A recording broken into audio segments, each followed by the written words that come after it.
யாத்திராகமம் 32 அதிகாரம்.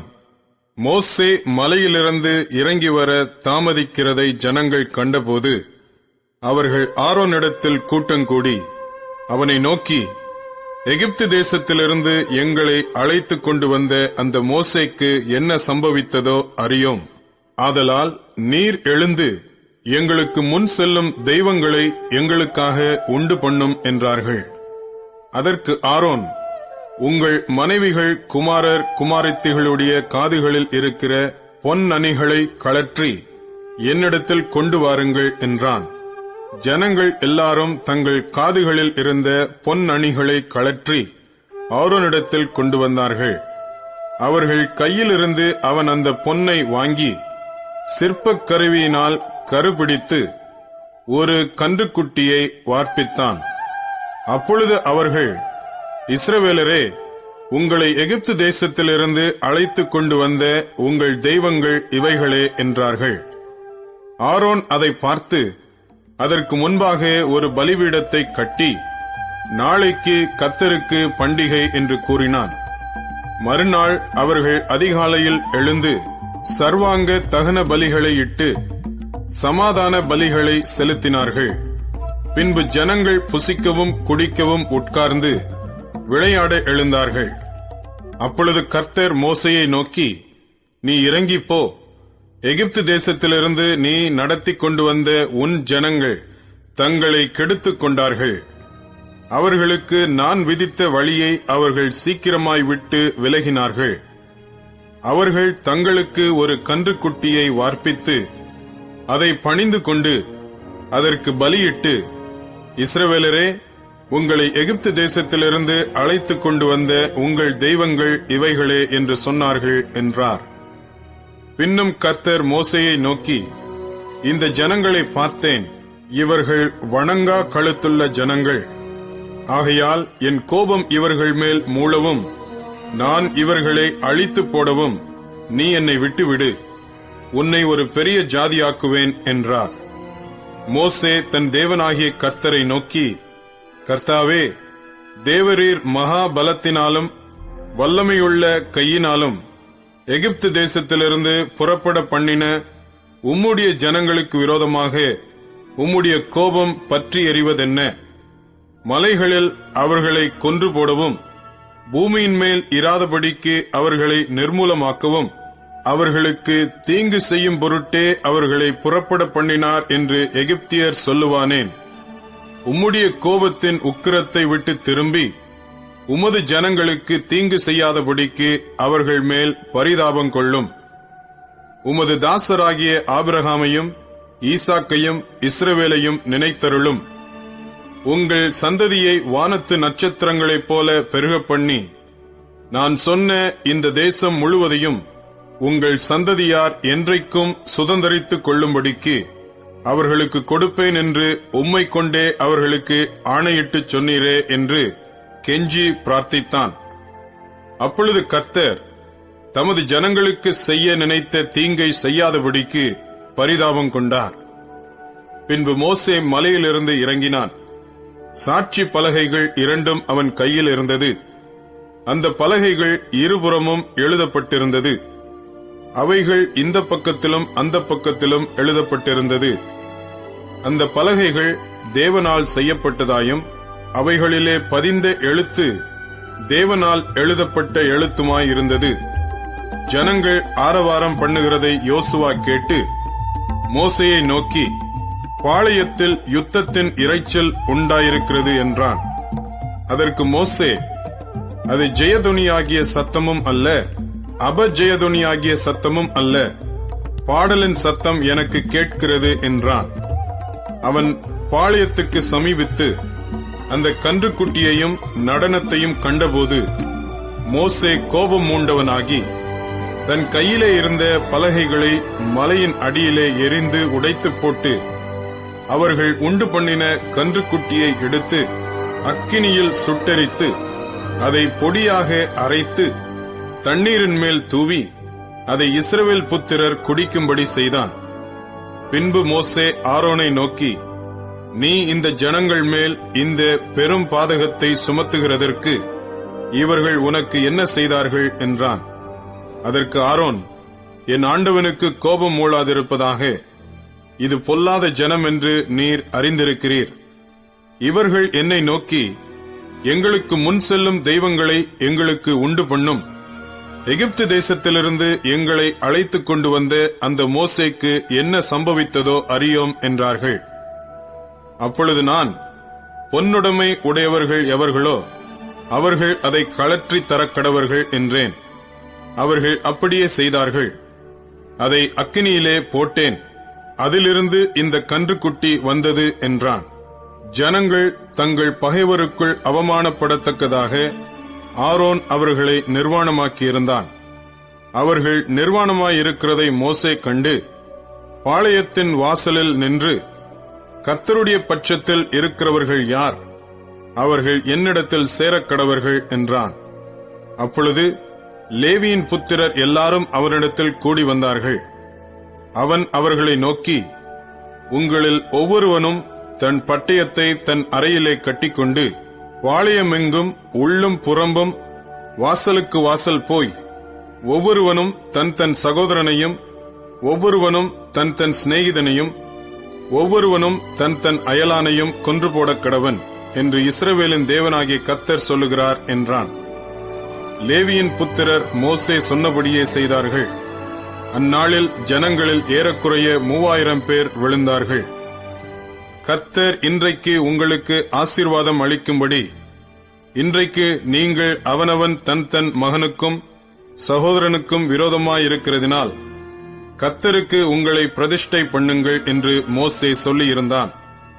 மறுநாளில் மோசே ஜனங்களை நோக்கி, நீங்கள் மகா பெரிய பாவம் செய்தீர்கள், உங்களுக்காக பாவ நிவர்த்தி செய்யக்கூடுமோ என்று அறிய இப்பொழுது நான் கர்த்தரிடத்திற்கு ஏறி போகிறேன் என்றான்.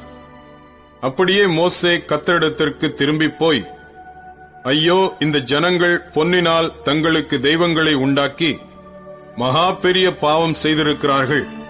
ஆகிலும் தேவரீர் அவர்கள் பாவத்தை மன்னித்தருளுவீரானால் மன்னித்தருளும், இல்லாவிட்டால் நீர் எழுதின உம்முடைய புஸ்தகத்திலிருந்து என் பேரை கிறுக்கி போடும் என்றான். அப்பொழுது கர்த்தர் மோசேயை நோக்கி, எனக்கு விரோதமாய் பாவம் செய்தவன் எவனோ அவன் பேரை என் புஸ்தகத்திலிருந்து கிறுக்கி போடுவேன். இப்பொழுது நீ போய் நான் உனக்கு சொன்ன இடத்துக்கு ஜனங்களை அழைத்துக் கொண்டு போ. என் தூதனானவர் உனக்கு முன் செல்லுவார். ஆகிலும் நான் விசாரிக்கும் நாளில் அவர்களுடைய பாவத்தை அவர்களிடத்தில் விசாரிப்பேன் என்றார். ஆரோன் செய்த கன்றுக்குட்டியை ஜனங்கள் செய்வித்ததின் நிமித்தம் கர்த்தர் அவர்களை உபாதித்தார். யாத்திராகமம் 33ஆம் அதிகாரம். கர்த்தர் மோசேயை நோக்கி, நீயும் எகிப்து தேசத்திலிருந்து நீ அழைத்துக் கொண்டு வந்த ஜனங்களும் இவ்விடத்தை விட்டு புறப்பட்டு உன் சந்ததிக்கு கொடுப்பேன் என்று நான் ஆபிரகாமுக்கும் ஈசாக்குக்கும் யாக்கோபுக்கும் ஆணையிட்டு கொடுத்த பாலும் தேனும் ஓடுகிற தேசத்துக்கு போங்கள். நான் ஒரு தூதனை உங்களுக்கு முன்பாக அனுப்பி கானானியனையும் எமோரியனையும் ஏத்தியனையும் பெரிசியனையும் ஏவியனையும் எபூசியனையும் துரத்தி விடுவேன். ஆனாலும் வழியிலே நான் உங்களை நிர்மூலம் பண்ணாதபடிக்கு நான் உங்கள் நடுவே செல்ல மாட்டேன். நீங்கள் வணங்கா கழுத்துள்ள ஜனங்கள் என்றார். துக்கமான இவ்வார்த்தைகளை ஜனங்கள் கேட்டபோது ஒருவரும் தங்கள் ஆபரணங்களை போட்டுக்கொள்ளாமல் துக்கித்துக் கொண்டிருந்தார்கள். ஏனென்றால் நீங்கள் வணங்கா கழுத்துள்ள ஜனங்கள். நான் ஒரு நிமிஷத்தில் உங்கள் நடுவில் எழும்பி உங்களை நிர்மூலம் பண்ணுவேன். ஆகையால் நீங்கள் போட்டிருக்கிற உங்கள் ஆபரணங்களை கழற்றி போடுங்கள். அப்பொழுது நான் உங்களுக்கு செய்ய வேண்டியதை அறிவேன் என்று இஸ்ரவேல் புத்திரருக்கு சொல் என்று கர்த்தர் மோசேயோடே சொல்லியிருந்தார். ஆகையால் இஸ்ரவேல் புத்திரர் ஓரேப் மலை அருகே தங்கள் ஆபரணங்களை கழற்றி போட்டார்கள். மோசே கூடாரத்தை பெயர்த்து அதை பாளையத்துக்கு புறம்பே தூரத்திலே போட்டு அதற்கு ஆசரிப்பு கூடாரம் என்று பெயரிட்டான். கர்த்தரை தேடும் யாவரும் பாளையத்துக்கு புறம்பான ஆசரிப்பு கூடாரத்துக்கு போவார்கள். மோசே கூடாரத்துக்கு போகும்போது ஜனங்கள் எல்லாரும் எழுந்திருந்து தங்கள் தங்கள் கூடார வாசலில் நின்று கொண்டு அவன் கூடாரத்துக்குள் பிரவேசிக்கு மட்டும் அவன் பின்னே பார்த்துக் கொண்டிருந்தார்கள். மோசே கூடாரத்துக்குள் பிரவேசிக்கையில் மேகஸ்தம்பம் இறங்கி கூடார வாசலில் நின்றது. கர்த்தர் மோசேயோடே பேசினார். ஜனங்கள் எல்லாரும் மேகஸ்தம்பம் கூடார வாசலில் நிற்க கண்டார்கள். ஜனங்கள் எல்லாரும் எழுந்திருந்து தங்கள் தங்கள் கூடார வாசலில் பணிந்து கொண்டார்கள். ஒருவன் தன் சிநேகிதனோடே பேசுவது போல கர்த்தர் மோசேயோடே முகமுகமாய் பேசினார். பின்பு அவன் பாளையத்துக்கு திரும்பினான். நூனின் குமாரனாகிய யோசுவா என்னும் அவனுடைய பணிவிடைக்காரனாகிய வாலிபன் ஆசரிப்பு கூடாரத்தை விட்டு பிரியாதிருந்தான். மோசே கர்த்தரை நோக்கி, தேவரீர் இந்த ஜனங்களை அழைத்துக் கொண்டு போ என்று சொன்னீர். ஆகிலும் என்னோட கூட இன்னாரை அனுப்புவேன் என்பதை எனக்கு நீர் அறிவிக்கவில்லை. என்றாலும் உன்னை பேர் சொல்லி அழைத்து அறிந்திருக்கிறேன் என்றும் என் கண்களில் உனக்கு கிருபை கிடைத்தது என்றும் தேவரீர் சொன்னதுண்டே. உம்முடைய கண்களில் இப்பொழுது எனக்கு கிருபை கிடைத்ததானால் நான் உம்மை அறிவதற்கும் உம்முடைய கண்களில் எனக்கு கிருபை கிடைப்பதற்கும் உம்முடைய வழியை எனக்கு அறிவியும். இந்த ஜாதி உம்முடைய ஜனம் என்று நினைத்தருளும் என்றான். அதற்கு அவர், என் சமூகம் உனக்கு முன்பாக செல்லும், நான் உனக்கு இளைப்பாறுதல் தருவேன் என்றார். அப்பொழுது அவன் அவரை நோக்கி, உம்முடைய சமூகம் என்னோட கூட செல்லாமற் போனால் எங்களை இவ்விடத்திலிருந்து கொண்டு போகாதிரும். எனக்கும் உமது ஜனங்களுக்கும் உம்முடைய கண்களிலே கிருபை கிடைத்ததென்பது எதினால் அறியப்படும்? நீர் எங்களோட வருவதினால் அல்லவா? இப்படியே பூமியின் மேலுள்ள ஜனங்கள் எல்லாரிலும் நானும் உம்முடைய ஜனங்களும் விசேஷித்தவர்கள் என்று விளங்கும் என்றான். அப்பொழுது கர்த்தர் மோசேயை நோக்கி, நீ சொன்ன இந்த வார்த்தையின்படியே செய்வேன். என் கண்களில் உனக்கு கிருபை கிடைத்தது, உன்னை பேர் சொல்லி அழைத்து அறிந்திருக்கிறேன் என்றார். அப்பொழுது அவன், உம்முடைய மகிமையை எனக்கு காண்பித்தருளும் என்றான். அதற்கு அவர், என்னுடைய தயையை எல்லாம் நான் உனக்கு முன்பாக கடந்து போக பண்ணி கர்த்தருடைய நாமத்தை உனக்கு முன்பாக கூறுவேன். எவன் மேல் கிருபையாயிருக்க சித்தமாயிருப்பேனோ அவன் மேல் கிருபையாயிருப்பேன். எவன் மேல் இரக்கமாயிருக்க சித்தமாயிருப்பேனோ அவன் மேல் இரக்கமாயிருப்பேன் என்று சொல்லி, நீ என் முகத்தை காண மாட்டாய், ஒரு மனுஷனும் என்னை கண்டு உயிரோடு இருக்கக்கூடாது என்றார். பின்னும் கர்த்தர், இதோ என் அண்டையில் ஒரு இடம் உண்டு, நீ அங்கே கன்மலையில் நில்லு. என் மகிமை கடந்து போகும்போது நான் உன்னை அந்த கன்மலையின் வெடிப்பிலே வைத்து நான் கடந்து போகுமட்டும் என் கரத்தினால் உன்னை மூடுவேன். பின்பு என் கரத்தை எடுப்பேன், அப்பொழுது என் பின்பக்கத்தை காண்பாய், என் முகமோ காணப்படாது என்றார். யாத்திராகமம் 34 அதிகாரம். கர்த்தர் மோசேயை நோக்கி, முந்தின கற்பலகைகளுக்கு ஒத்த 2 கற்பலகைகளை இழைத்துக்கொள். நீ உடைத்து போட்ட முந்தின பலகைகளில் இருந்த வார்த்தைகளை அவைகளில் எழுதுவேன். விடியற்காலத்தில் நீ ஆயத்தமாகி சீனாய் மலையில் ஏறி அங்கே மலையின் உச்சியில் காலமே என் சமூகத்தில் வந்து நில். உன்னோடே ஒருவனும் அங்கே வரக்கூடாது, மலையிலெங்கும் ஒருவனும் காணப்படவும் கூடாது. இந்த மலையின் சமீபத்தில் ஆடு மாடு மேயவும் கூடாது என்றார். அப்பொழுது மோசே முந்தின கற்பலகைகளுக்கு ஒத்த 2 கற்பலகைகளை இழைத்து அதிகாலமே எழுந்திருந்து கர்த்தர் தனக்கு கட்டளையிட்டபடியே அவ்விரண்டு கற்பலகைகளையும் தன் கையிலே எடுத்துக்கொண்டு சீனாய் மலையில் ஏறினான். கர்த்தர் ஒரு மேகத்தில் இறங்கி அங்கே அவன் அருகே நின்று கர்த்தருடைய நாமத்தை கூறினார்.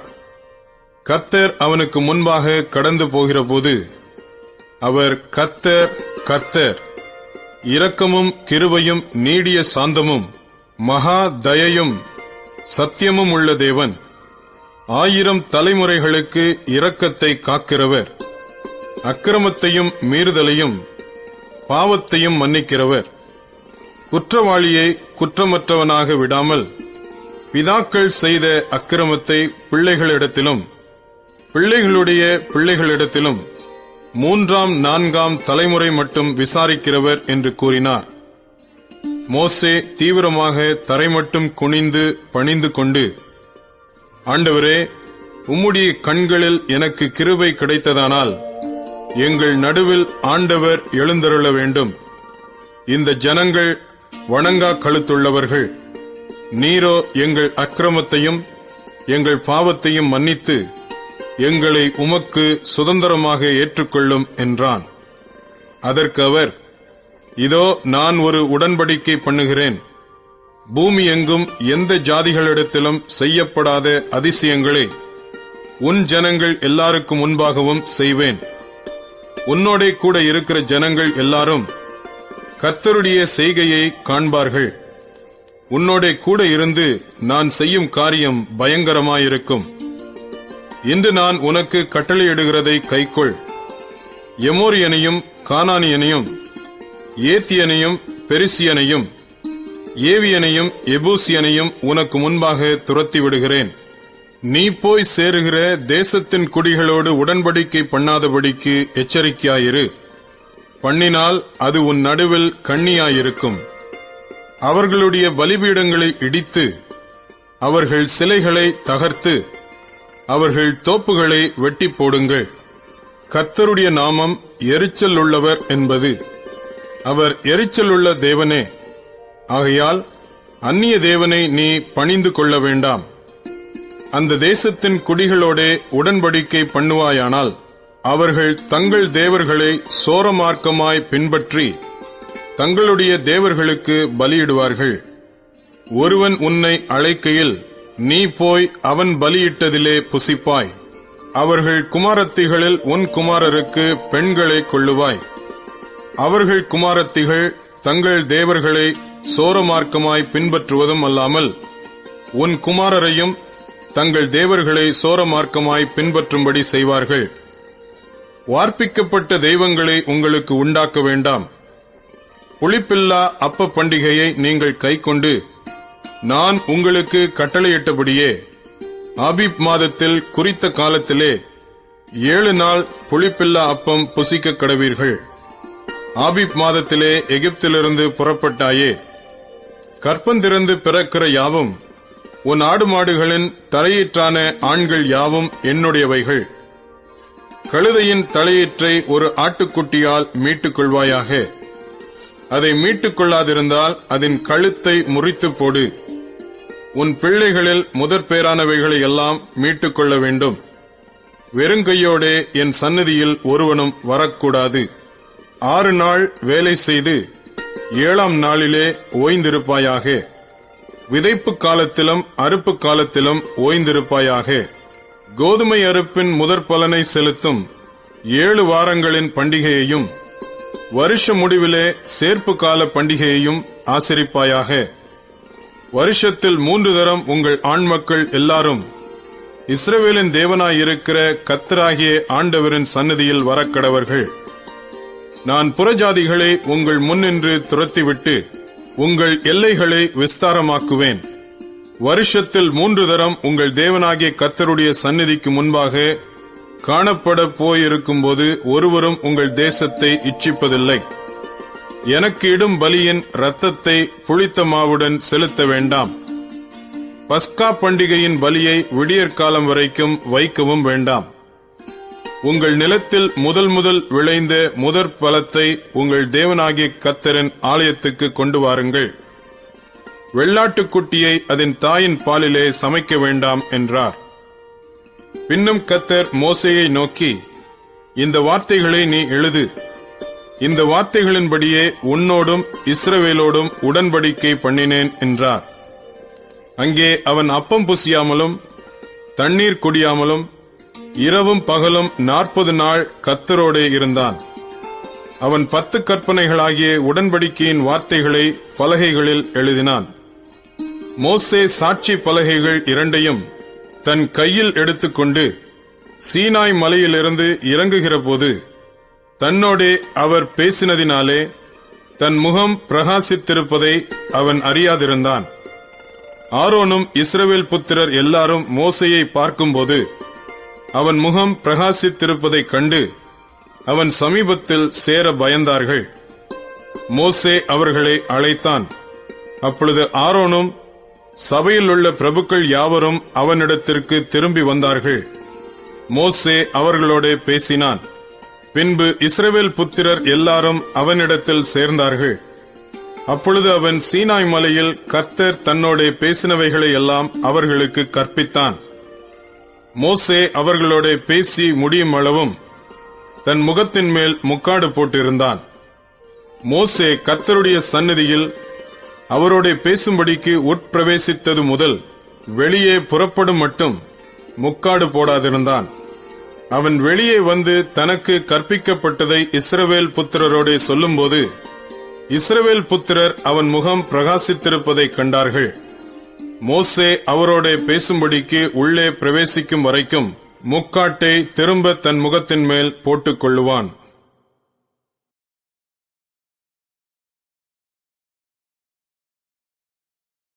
யாத்திராகமம் 35ஆம் அதிகாரம். மோசே இஸ்ரவேல் புத்திரராகிய சபையார் எல்லாரையும் கூடிவர செய்து அவர்களை நோக்கி, நீங்கள் 6 நாள் வேலை செய்ய வேண்டும். 7ஆம் நாளோ உங்களுக்கு பரிசுத்த நாளாய் இருப்பதாக. அது கர்த்தருக்கென்று ஓய்ந்திருக்கும் ஓய்வு நாள்.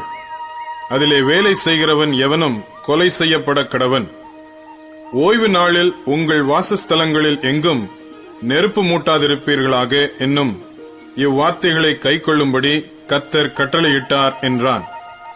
பின்னும் மோசே இஸ்ரவேல் புத்திரராகிய சபையார் எல்லாரையும் நோக்கி, உங்களுக்கு உண்டானதிலே கர்த்தருக்கு ஒரு காணிக்கையை கொண்டு வந்து செலுத்துங்கள். மனமுள்ளவன் எவனோ அவன் அதை கொண்டு வரட்டும். கர்த்தருக்கு செலுத்தும் காணிக்கை என்னவென்றால், பொன்னும் வெள்ளியும் வெண்கலமும் இளநீல நூலும் இரத்தாம்பர நூலும் சிவப்பு நூலும் மெல்லிய பஞ்சு நூலும் வெள்ளாட்டு மயிரும் சிவப்பு தீர்ந்த ஆட்டுக்கடா தோலும் தகசு தோலும் சீத்தீம் மரமும் விளக்குக்கு எண்ணெயும் அபிஷேக தைலத்துக்கு பரிமள வர்க்கங்களும் தூபத்துக்கு சுகந்த வர்க்கங்களும் ஆசாரியருடைய ஏபோத்திலும் மார்பதக்கத்திலும் பதிக்கத்தக்க கோமேதகம் முதலிய ரத்தினங்களுமே. உங்களில் ஞான இருதயமுள்ள அனைவரும் வந்து கர்த்தர் கட்டளையிட்டவைகளையெல்லாம் செய்வார்களாக.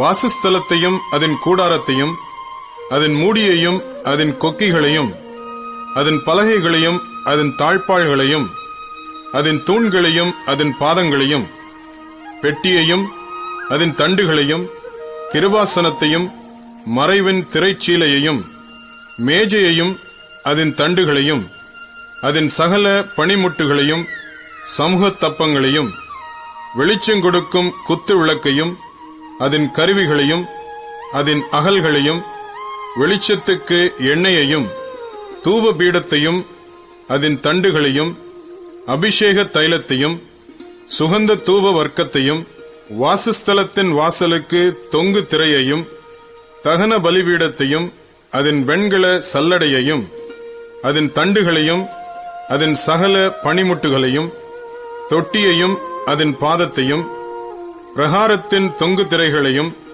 அதன் தூண்களையும் அதன் பாதங்களையும் பிரகாரத்து வாசலின் தொங்கு திரையையும் வாசஸ்தலத்தின் முளைகளையும் பிரகாரத்தின் முளைகளையும் அவைகளின் கயிறுகளையும் பரிசுத்த ஸ்தலத்திலே ஆராதனை செய்வதற்குரிய வஸ்திரங்களையும் ஆசாரிய ஊழியம் செய்கிற ஆரோனின் பரிசுத்த வஸ்திரங்களையும் அவன் குமாரரின் வஸ்திரங்களையும் அவர்கள் செய்ய கடவர்கள் என்றான். அப்பொழுது இஸ்ரவேல் புத்திரராகிய சபையார் எல்லாரும் மோசேயின் சமூகத்தை விட்டு புறப்பட்டார்கள். பின்பு எவர்களை அவர்கள் இருதயம் எழுப்பி எவர்களை அவர்கள் ஆவி உற்சாகப்படுத்தினதோ அவர்கள் எல்லாரும் ஆசரிப்பு கூடாரத்தின் வேலைக்கும் அதன் சகல ஊழியத்துக்கும் பரிசுத்த வஸ்திரங்களுக்கும் ஏற்றவைகளை கர்த்தருக்கு காணிக்கையாக கொண்டு வந்தார்கள். மனப்பூர்வமுள்ள ஸ்திரீ புருஷர் யாவரும் அஸ்த கடகங்கள், காதணிகள், மோதிரங்கள், ஆரங்கள் முதலான சகலவித பொன் ஆபரணங்களையும் கொண்டு வந்தார்கள். கர்த்தருக்கு காணிக்கை செலுத்தின ஒவ்வொருவனும் பொன்னை காணிக்கையாக செலுத்தினான். இளநீல நூலையும் இரத்தாம்பர நூலையும் சிவப்பு நூலையும் மெல்லிய பஞ்சு நூலையும் வெள்ளாட்டு மயிரையும் சிவப்பு தீர்ந்த ஆட்டுக்கடா தோலையும் தகசு தோலையும் தங்களிடத்தில் வைத்திருந்த யாவரும் அவைகளை கொண்டு வந்தார்கள். வெள்ளியையும் வெண்கலத்தையும் கொடுக்கத்தக்க யாவரும் அவைகளை கர்த்தருக்கு காணிக்கையாக கொண்டு வந்தார்கள். பற்பல வேலைகளுக்கு உதவும் சீத்தி மரத்தை தங்களிடத்தில் வைத்திருந்த யாவரும் அவைகளை கொண்டு வந்தார்கள். ஞான இருதயமுள்ள ஸ்திரீகள் எல்லாரும் தங்கள் கைகளினால் தாங்கள் நூற்ற இளநீல நூலையும் இரத்தாம்பர நூலையும் சிவப்பு நூலையும் மெல்லிய பஞ்சு நூலையும் கொண்டு வந்தார்கள். எந்த ஸ்திரீகளுடைய இருதயம் ஞான எழுப்புதல் அடைந்ததோ அவர்கள் எல்லாரும் வெள்ளாட்டு மயிரை திரித்தார்கள். பிரபுக்கள் ஏபோத்திலும் மார்பதக்கத்திலும் பதிக்கும் கோமேதகம் முதலிய ரத்தினங்களையும் பரிமள வர்க்கங்களையும் விளக்கெண்ணையையும் அபிஷேக தைலத்துக்கும் சுகந்த வர்க்க தூபத்துக்கும் வேண்டியவைகளையும் கொண்டு வந்தார்கள். செய்யப்படும்படி கர்த்தர் மோசேயை கொண்டு கற்பித்த வேலைக்குரிய யாவையும் கொண்டு வர இஸ்ரவேல் புத்திரருக்குள் தங்கள் இருதயத்தில் உற்சாகமடைந்த ஸ்திரீ புருஷர் யாவரும் கர்த்தருக்கு காணிக்கையை மனப்பூர்வமாய் கொண்டு வந்தார்கள். பின்பு மோசே இஸ்ரவேல் புத்திரரை நோக்கி, பாருங்கள், கர்த்தர் யூதாவின் கோத்திரத்தில் ஊரின் மகனான ஊரியின் குமாரன் பெசலெயேலை பேர் சொல்லி அழைத்து அவன் விசித்திரமான வேலைகளை யோசித்து செய்யவும் பொன்னிலும் வெள்ளியிலும் வெண்கலத்திலும் வேலை செய்யவும் ரத்தினங்களை முத்திரை வெட்டாக வெட்டி பதிக்கவும் மரத்தில் சித்திர வேலை செய்து சகல வினோதமான வேலைகளை செய்யவும் அவனுக்கு ஞானத்தையும் புத்தியையும் அறிவையும் அருளி அவன் சகலவித வேலைகளையும் செய்யும்படி தேவ ஆவியினாலே அவனை நிரப்பினார். அவன் இருதயத்திலும் தான் கோத்திரத்து அகிசாமாகின் குமாரனாகிய அகோலியாபின் இருதயத்திலும் போதிக்கும் வரத்தையும் அருளினார். சித்திர வேலையையும் சிற்ப வேலையையும் இளநீல நூலாலும் இரத்தாம்பர நூலாலும் சிவப்பு நூலாலும் மெல்லிய பஞ்சு நூலாலும் செய்யப்படும் விசித்திர தையல் வேலையையும் சகல விசித்திர நெசவு வேலைகளையும் வினோதமான வேலைகளை யூகிக்கிறவர்களும் செய்கிறவர்களும் நிறைவேற்றும் சகலவித வேலைகளையும் செய்யும்படிக்கு அவர்களுடைய இருதயத்தை ஞானத்தினால் நிரப்பினார் என்றான். யாத்ராகமம் 36ஆம் அதிகாரம். அப்பொழுது பரிசுத்த ஸ்தலத்து திருப்பணிகளுக்கடுத்த சகல வேலைகளையும் கர்த்தர் கற்பித்தபடியெல்லாம் பெசலெயேலும் அகோலியாபும் செய்ய அறியும்படிக்கு கர்த்தரால் ஞானமும் புத்தியும் பெற்ற விவேக இருதயமுள்ள மற்ற அனைவரும் செய்யத் தொடங்கினார்கள். பெசலெயேலையும் அகோலியாவையும் கர்த்தரால் ஞானமடைந்து அந்த வேலைகளை செய்ய வரும்படி தங்கள் இருதயத்தில் எழுப்புதல் அடைந்த ஞான இருதயத்தாராகிய எல்லாரையும் மோசே வரவழைத்தான். அவர்கள் இஸ்ரவேல் புத்திரர் திருப்பணிக்கடுத்த சகல வேலைகளுக்காகவும் கொண்டு வந்த காணிக்கை பொருள்களை எல்லாம் மோசேயினிடத்தில் வாங்கிக் கொண்டார்கள். பின்னும் ஜனங்கள் காலைதோறும் தங்களுக்கு இஷ்டமான காணிக்கைகளை அவனிடத்தில் கொண்டு வந்தார்கள். அப்பொழுது பரிசுத்த ஸ்தலத்து வேலைகளை செய்கிற விவேகிகள் யாவரும் அவரவர் செய்கிற வேலையின் காரியமாய் வந்து மோசேயை நோக்கி, கர்த்தர் செய்யும்படி கற்பித்த வேலைக்கு வேண்டியதற்கு அதிகமான பொருள்களை ஜனங்கள் கொண்டு வருகிறார்கள் என்றார்கள். அப்பொழுது மோசே, இனி புருஷர்களாவது ஸ்திரீகளாவது பரிசுத்த ஸ்தலத்துக்கென்று காணிக்கையாக ஒரு வேலையும் செய்ய வேண்டாம் என்று பாளையமெங்கும் கூறும்படி கட்டளையிட்டான். இவ்விதமாய் ஜனங்கள் கொண்டு வருகிறது நிறுத்தப்பட்டது. செய்ய வேண்டிய எல்லா வேலைகளுக்கும் போதுமான பொருள்கள் இருந்ததும் அல்லாமல் அதிகமாயும் இருந்தது. வேலை செய்கிறவர்களாகிய ஞான இருதயமுள்ள யாவரும் வாசஸ்தலத்தை உண்டாக்கினார்கள். அதற்கு திரித்த மெல்லிய பஞ்சு நூலாலும் இளநீல நூலாலும் இரத்தாம்பர நூலாலும் சிவப்பு நூலாலும் வினோத நெசவு வேலையாகிய கேருபீன்களுள்ள 10 மூடு திரைகளை பண்ணினான். ஒவ்வொரு மூடு திரை 28 முழ நீளமும் 4 முழ அகலமுமாயிருந்தது. மூடு திரைகள் எல்லாம் ஒரே அளவாயிருந்தது. 5 மூடு திரைகளை ஒன்றோடொன்று இணைத்து மற்ற 5 மூடு திரைகளையும் ஒன்றோடொன்று இணைத்தான். இணைக்கப்பட்ட ஒரு மூடு திரையின் ஓரத்தில் இளநீல நூலால் 50 காதுகளை உண்டு பண்ணி, அப்படியே இணைக்கப்பட்ட மற்ற மூடு திரையின் ஓரத்திலும் உண்டு பண்ணினான். காதுகள் ஒன்றோடொன்று இணைக்கப்பட்டவைகளாயிருந்தது. 50 பொன் கொக்கிகளையும் பண்ணி, அந்த கொக்கிகளால் மூடு திரைகளை ஒன்றோடொன்று இணைத்து விட்டான். இவ்விதமாக ஒரே வாசஸ்தலமாயிற்று. வாசஸ்தலத்தின் மேல் கூடாரமாக போடும்படி ஆட்டு மயிரினால் நெய்த 11 மூடு திரைகளையும் பண்ணினான். ஒவ்வொரு மூடு திரை 30 முழ நீளமும் 4 முழ அகலமுமாயிருந்தது. 11 மூடு திரைகளும் ஒரே அளவாயிருந்தது. 5 மூடு திரைகளை ஒன்றாகவும் மற்ற 6 மூடு திரைகளை ஒன்றாகவும் இணைத்து, இணைக்கப்பட்ட ஒரு மூடு திரையின் ஓரத்தில் 50 காதுகளையும் இணைக்கப்பட்ட மற்ற மூடு திரையின் ஓரத்தில் 50 காதுகளையும் உண்டாக்கி, கூடாரத்தை ஒன்றாய் இணைத்துவிட 50 வெண்கல கொக்கிகளையும் உண்டாக்கினான். சிவப்பு தீர்ந்த ஆட்டுக்கடா தோலினால் கூடாரத்துக்கு ஒரு மூடியையும், அதன் மேல் போட தகசு தோலினால் ஒரு மூடியையும் உண்டு பண்ணினான். வாசஸ்தலத்துக்கு நிமிர்ந்து நிற்கும் பலகைகளையும் சீத்திம் மரத்தால் செய்தான். ஒவ்வொரு பலகையும் 10 முழ நீளமும் 1.5 முழ அகலமுமாய் இருந்தது. ஒவ்வொரு பலகைக்கும் ஒன்றுக்கொன்று சமதூரமான 2 கழுந்துகள் இருந்தது. வாசஸ்தலத்தின் பலகைகளுக்கெல்லாம் இப்படியே செய்தான். வாசஸ்தலத்திற்காக செய்யப்பட்ட பலகைகளில் தெற்கே தென் திசைக்கு 20 பலகைகளை உண்டாக்கி, அந்த 20 பலகைகளின் கீழே வைக்கும் 40 வெள்ளி பாதங்களையும் உண்டு பண்ணினான். ஒரு பலகையின் கீழ் அதன் 2 கழுந்துகளுக்கும் 2 பாதங்களையும், மற்ற பலகையின் கீழ் அதன் 2 கழுந்துகளுக்கும் 2 பாதங்களையும் பண்ணி வைத்து, வாசஸ்தலத்தின் மறுபக்கமாகிய வடபுறத்தில் 20 பலகைகளையும் அவைகளுக்கு 40 வெள்ளி பாதங்களையும் செய்தான். ஒரு பலகையின் கீழ் 2 பாதங்களும் மற்ற பலகையின் கீழ் 2 பாதங்களும் செய்தான். வாசஸ்தலத்தின் மேல் புறத்திற்கு 6 பலகைகளையும், வாசஸ்தலத்தின் இரு பக்கங்களில் உள்ள மூலைகளுக்கு 2 பலகைகளையும் செய்தான். அவைகள் கீழே இசைக்கப்பட்டிருந்தது. மேலேயும் ஒரு வளையத்தினால் இசைக்கப்பட்டிருந்தது. 2 மூலைகளிலும் உள்ள அவ்விரண்டிற்கும் அப்படியே செய்தான்.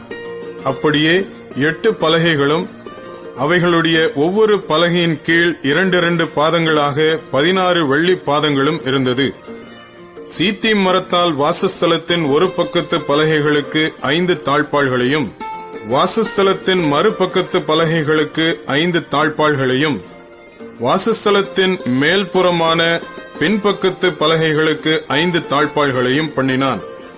நடுத்தாழ்பால் ஒரு முனை தொடங்கி மறுமுனை மட்டும் பலகைகளின் மையத்தில் உருவ பாயும்படி செய்தான். பலகைகளை பொன் தகட்டால் மூடி, தாழ்பாள்களின் இடங்களாகிய அவைகளின் வளையங்களை பொன்னினால் பண்ணி, தாழ்பாள்களை பொன் தகட்டால் மூடினான்.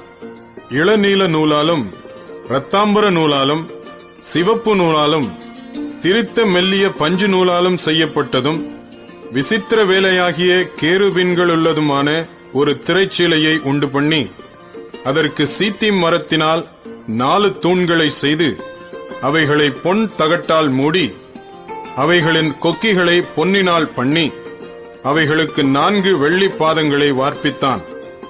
கூடார வாசலுக்கு இளநீல நூலாலும் இரத்தாம்பர நூலாலும் சிவப்பு நூலாலும் திரித்த மெல்லிய பஞ்சு நூலாலும் செய்த சித்திர தையல் வேலையான ஒரு தொங்கு திரையையும், அதன் 5 தூண்களையும் அவைகளின் வளைவாணிகளையும் உண்டாக்கி, அவைகளின் குமிழ்களையும் வளையங்களையும் பொன் தகட்டால் மூடினான். அவைகளின் 5 பாதங்களும் வெண்கலமாயிருந்தது. யாத்திராகமம் 37ஆம் அதிகாரம். பெசலெயேல் சீத்திம் மரத்தினால் பெட்டியை உண்டு பண்ணினான். அதன் நீளம் 2.5 முழமும், அதன் அகலம் 1.5 முழமும், அதன் உயரம் 1.5 முழமுமானது. அதை உள்ளும் புறம்பும் பசும் பொன் தகட்டால் மூடி சுற்றிலும் அதற்கு பொன் திறனையை உண்டாக்கி அதற்கு 4 பொன் வளையங்களை வார்ப்பித்து அவைகளை அதன் 4 மூலைகளிலும் போட்டு ஒரு பக்கத்தில் 2 வளையங்களும் மறுபக்கத்தில் 2 வளையங்களும் இருக்கும்படி தைத்து சீத்திம் மரத்தினால் தண்டுகளை செய்து அவைகளை பொன் தகட்டால் மூடி அந்த தண்டுகளால் பெட்டியை சுமக்கும்படி அவைகளை பெட்டியின் பக்கங்களில் இருக்கும் வளையங்களிலே பாய்ச்சினான். கிருபாசனத்தையும் பசும் பொன்னினால் பண்ணினான். அது 2.5 முழ நீளமும் 1.5 முழ அகலமுமானது. தகடாய் அடிக்கப்பட்ட பொன்னினால் 2 கேருபீன்களையும் உண்டாக்கி கிருபாசனத்தின் 2 ஓரங்களிலே ஒரு புறத்து ஓரத்தில் ஒரு கேருபீனும் மறுபுறத்து ஓரத்தில் மற்ற கேருபீனுமாக அந்த கேருபீன்களை கிருபாசனத்தின் 2 ஓரங்களிலும் அதனோடே ஏக வேலைப்பாடாகவே பண்ணினான். அந்த கேருபீன்கள் தங்கள் செட்டைகளை உயர விரித்து தங்கள் செட்டைகளால் கிருபாசனத்தை மூடுகிறவைகளும் ஒன்றுக்கொன்று எதிர்முகமுள்ளவைகளுமாயிருந்தது. கேருபீன்களின் முகங்கள் கிருபாசனத்தை நோக்கிக் கொண்டிருந்தது. மேஜையையும் சீத்திம் மரத்தால் பண்ணினான்.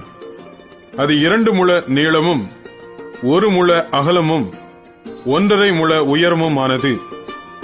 அதை பசும் பொன் தகட்டால் மூடி சுற்றிலும் அதற்கு பொன் திறனையை உண்டாக்கி சுற்றிலும் அதற்கு 4 விரற்கடையான சட்டத்தையும் அதன் சட்டத்திற்கு சுற்றிலும் பொன் திறனையையும் உண்டு பண்ணி அதற்கு 4 பொன் வளையங்களை வார்ப்பித்து அவைகளை அதன் 4 கால்களுக்கு இருக்கும் 4 மூலைகளிலும் தைத்தான்.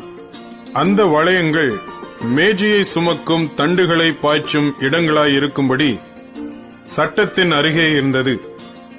மேஜையை சுமக்கும் அந்த தண்டுகளை சீத்திம் மரத்தால் பண்ணி அவைகளை பொன் தகட்டால் மூடி மேஜையின் மேலிருக்கும் பாத்திரங்களாகிய அதன் பனிமுட்டுகளையும் அதன் தட்டுகளையும் தூபக் கரண்டிகளையும் அதன் பானபலி கரகங்களையும் மூடுகிறதற்கான அதன் கிண்ணங்களையும் பசும் பொன்னினால் உண்டாக்கினான். குத்து விளக்கையும் பசும் பொன்னினால் அடிப்பு வேலையாய் உண்டாக்கினான். அதன் தண்டும் கிளைகளும் மொக்குகளும் பழங்களும் பூக்களும் பொன்னினால் செய்யப்பட்டிருந்தது. குத்து விளக்கின் ஒரு பக்கத்தில் 3 கிளைகளும் அதன் மறுபக்கத்தில் 3 கிளைகளுமாக அதன் பக்கங்களில் 6 கிளைகள் செய்யப்பட்டது. ஒவ்வொரு கிளையிலே வாதுமை கொட்டைக்கு ஒப்பான 3 மொக்குகளும் 1 பழமும் 1 பூவும் இருந்தது. குத்து விளக்கில் செய்யப்பட்ட 6 கிளைகளிலும் அப்படியே இருந்தது. விளக்கு தண்டில் வாதுமை கொட்டைக்கு ஒப்பான 4 மொக்குகளும் பழங்களும் பூக்களும் இருந்தது. அதில் செய்யப்பட்ட 2 கிளைகளின் கீழ் 1 பழமும் வேறு 2 கிளைகளின் கீழ் 1 பழமும் மற்ற 2 கிளைகளின் கீழ் 1 பழமும் இருந்தது. விளக்கு தண்டில் செய்யப்பட்ட 6 கிளைகளுக்கும் அப்படியே இருந்தது. அவைகளின் பழங்களும் அவைகளின் கிளைகளும் பசும் பொன்னினால் ஒரே அடிப்பு வேலையாய் செய்யப்பட்டது. அதன் 7 அகல்களையும் அதன் கத்தரிகளையும் சாம்பல் பாத்திரங்களையும் பசும் பொன்னினால் செய்தான். அதையும் அதன் பனிமுட்டுகள் யாவையும் 1 தாலந்து பசும் பொன்னினால் செய்தான். தூப பீடத்தையும் சீத்திம் மரத்தினால் உண்டாக்கினான். அது 1 முழ நீளமும் 1 முழ அகலமுமான சதுரமும் 2 முழ உயரமுமாய் இருந்தது. அதன் கொம்புகள் அதனோட ஏக வேலைப்பாடாயிருந்தது. அதன் மேற்புறத்தையும் அதன் சுற்றுப்புறத்தையும் அதன் கொம்புகளையும் பசும் பொன் தகட்டால் மூடி சுற்றிலும் அதற்கு பொன் திறனையை உண்டு பண்ணி அந்த திறனையின் கீழ் அதன் 2 பக்கங்களில் இருக்கும் 2 மூலைகளிலும் 2 பொன் வளையங்களை பண்ணி அதை சுமக்கும் தண்டுகளை பாய்ச்சும் இடங்களாக தைத்து சீத்திம் மரத்தால் அந்த தண்டுகளை செய்து அவைகளை பொன் தகட்டால் மூடினான். பரிசுத்த அபிஷேக தைலத்தையும் சுத்தமான சுகந்தங்களின் தூப வர்க்கத்தையும் தைலக்காரன் வேலைக்கு ஒப்பாக உண்டு பண்ணினான். யாத்திராகமம் 38ஆம் அதிகாரம். தகன பலிபீடத்தையும் சீத்திம் மரத்தால் உண்டாக்கினான். அது 5 முழ நீளமும் 5 முழ அகலமும் சதுர வடிவும் 3 முழ உயரமுமானது. அதன் 4 மூலைகளிலும் அதனோடு ஏகமாய் இருக்கிற அதன் 4 கொம்புகளையும் உண்டாக்கி அதை வெண்கலத் தகட்டால் மூடி அந்த பீடத்தின் சகல பணிமுட்டுகளாகிய சாம்பல் எடுக்கத்தக்க சட்டிகளையும் கரண்டிகளையும் கிண்ணிகளையும் முள் துறடுகளையும் நெருப்பு சட்டிகளையும் உண்டாக்கினான். அதன் பணிமுட்டுகளை எல்லாம் வெண்கலத்தினால் பண்ணினான். வலைப்பின்னல் போன்ற ஒரு வெண்கல சல்லடையையும் பலிபீடத்திற்கு உண்டாக்கி அதை அந்த பீடத்தின் சுற்றுக்கு கீழே பாதி உயரத்தில் இருக்கத்தக்கதாக வைத்து அந்த வெண்கல சல்லடையின் 4 மூலைகளிலும் தண்டுகளை பாய்ச்சுகிறதற்கு 4 வளையங்களை வார்ப்பித்து அந்த தண்டுகளை சீத்தி மரத்தால் பண்ணி அவைகளை வெண்கல தகட்டால் மூடி பலிபீடத்தை அவைகளால் சுமக்கத்தக்கதாக அதன் பக்கங்களிலுள்ள வளையங்களில் பாய்ச்சினான். பலிபீடத்தை உள்வெளிவிட்டு பலகைகளினால் செய்தான். ஆசரிப்பு கூடாரத்தின் வாசலில் கூட்டம் கூட்டமாய் கூடின ஸ்திரீகளின் தர்ப்பணங்களாலே வெண்கல தொட்டியையும் அதன் வெண்கல பாதத்தையும் உண்டாக்கினான். பிராகாரத்தையும் உண்டு பண்ணினான். தெற்கே தென் திசைக்கு எதிரான பிராகாரத்துக்கு திரித்த மெல்லிய பஞ்சு நூலால் நெய்த 100 முழ நீளமான தொங்கு திரைகளை செய்தான். அவைகளின் தூண்கள் 20, அவைகளின் வெண்கல பாதங்கள் 20. தூண்களின் கொக்கிகளும் அவைகளின் பூண்களும் வெள்ளி. வடபக்கத்து தொங்கு திரைகள் 100 முழம், அவைகளின் தூண்கள் 20, அவைகளின் வெண்கல பாதங்கள் 20. தூண்களின் கொக்கிகளும் பூண்களும் வெள்ளி. மேற்பக்கத்து தொங்கு திரைகள் 50 முழம், அவைகளின் தூண்கள் 10, அவைகளின் பாதங்கள் 10. தூண்களின் கொக்கிகளும் அவைகளின் பூண்களும் வெள்ளி. சூரியன் உதிக்கிற திசையாகிய கீழ்ப்பக்கத்து தொங்கு திரைகள் 50 முழம். ஒரு புறத்து தொங்கு திரைகள் 15 முழம், அவைகளின் தூண்கள் 3, அவைகளின் பாதங்கள் 3. பிராகார வாசலின் ஒரு புறத்துக்கு சரியாக மறுபுறத்திலும் தொங்கு திரைகள் 15 முழம், அவைகளின் தூண்கள் 3, அவைகளின் பாதங்கள் 3. சுற்று பிராகாரத்து தொங்கு திரைகளெல்லாம் மெல்லிய பஞ்சு நூலால் நெய்யப்பட்டிருந்தது. தூண்களின் பாதங்கள் வெண்கலம், தூண்களின் கொக்கிகளும் பூண்களும் வெள்ளி, அவைகளின் குமிழ்களை மூடிய தகடும் வெள்ளி. பிராகாரத்தின் தூண்கள் எல்லாம் வெள்ளி பூண்கள் போடப்பட்டவைகளுமாயிருந்தது. பிராகார வாசலின் தொங்கு திரை இளநீல நூலாலும் இரத்தாம்பர நூலாலும் சிவப்பு நூலாலும் திரித்த மெல்லிய பஞ்சு நூலாலும் செய்யப்பட்ட விசித்திர தையல் வேலையாயிருந்தது. அதன் நீளம் 20 முழம், அதன் அகலமும் உயரமும் பிராகாரத்தின் தொங்கு திரைகளுக்கு சரியாய் 5 முழம். அவைகளின் தூண்கள் 4, அவைகளின் வெண்கல பாதங்கள் 4, அவைகளின் கொக்கிகள் வெள்ளி, அவைகளின் குமிழ்களை மூடிய தகடும் அவைகளின் பூண்களும் வெள்ளி. வாசஸ்தலத்துக்கும் பிராகாரத்துக்கும் சுற்றிலும் இருந்த முளைகள் எல்லாம் வெண்கலம். மோசேயின் கட்டளைப்படி ஆசாரியனான ஆரோனின் குமாரனாகிய இத்தாமாரின் கையிலே லேவியரின் ஊழியத்திற்கென்று எண்ணி கொடுக்கப்பட்ட சாட்சியின் வாசஸ்தலத்து பொருள்களின் தொகை இதுவே. யூதாவின் கோத்திரத்தில் ஊரின் மகனாகிய ஊரியின் குமாரன் பெசலேயேல் கர்த்தர் மோசேக்கு கற்பித்ததையெல்லாம் செய்தான். அவனோடே கூட தான் கோத்திரத்து அகிசாமாகின் குமாரனாகிய அகோலியாப் சித்திர கொத்து வேலைக்காரனும் வினோத வேலைகளை செய்கிற தொழிலாளியும் இளநீல நூலாலும் இரத்தாம்பர நூலாலும் சிவப்பு நூலாலும் மெல்லிய பஞ்சு நூலாலும் சித்திர தையல் வேலை செய்கிறவனுமாயிருந்தான். பரிசுத்த ஸ்தலத்தின் வேலைகள் யாவற்றிற்கும் காணிக்கையாக கொடுக்கப்பட்ட செலவான பொன்னெல்லாம் பரிசுத்த ஸ்தலத்தின் சேக்கலின்படி 29 தாலந்தும் 730 சேக்கல் நிறையுமாய் இருந்தது. சபையில் எண்ணப்பட்டவர்கள் கொடுத்த வெள்ளி பரிசுத்த ஸ்தலத்தின் சேக்கலின்படி 100 தாலந்தும் 1775 சேக்கல் நிறையுமாய் இருந்தது. எண்ணப்பட்டவர்களின் தொகையில் சேர்ந்த 20 வயது முதற்கொண்டு அதற்கு மேற்பட்ட 6,03,550 பேர்களில் ஒவ்வொரு தலைக்கு பரிசுத்த ஸ்தலத்தின் சேக்கலின்படி அரை சேக்கல் ஆகிய பெக்கா என்னும் விழுக்காடு சேர்ந்தது. அந்த வெள்ளியில் 100 தாலந்து வெள்ளியினால் பரிசுத்த ஸ்தலத்தின் பாதங்களும் திரையின் பாதங்களும் வார்ப்பிக்கப்பட்டது. பாதத்துக்கு 1 தாலந்து விழுக்காடு, 100 பாதங்களுக்கு 100 தாலந்து செலவாயிற்று. அந்த 1775 சேக்கலால் தூண்களுக்கு பூண்களை பண்ணி அவைகளின் குமிழ்களை தகடுகளால் மூடி அவைகளுக்கு பூண்களை உண்டாக்கினான்.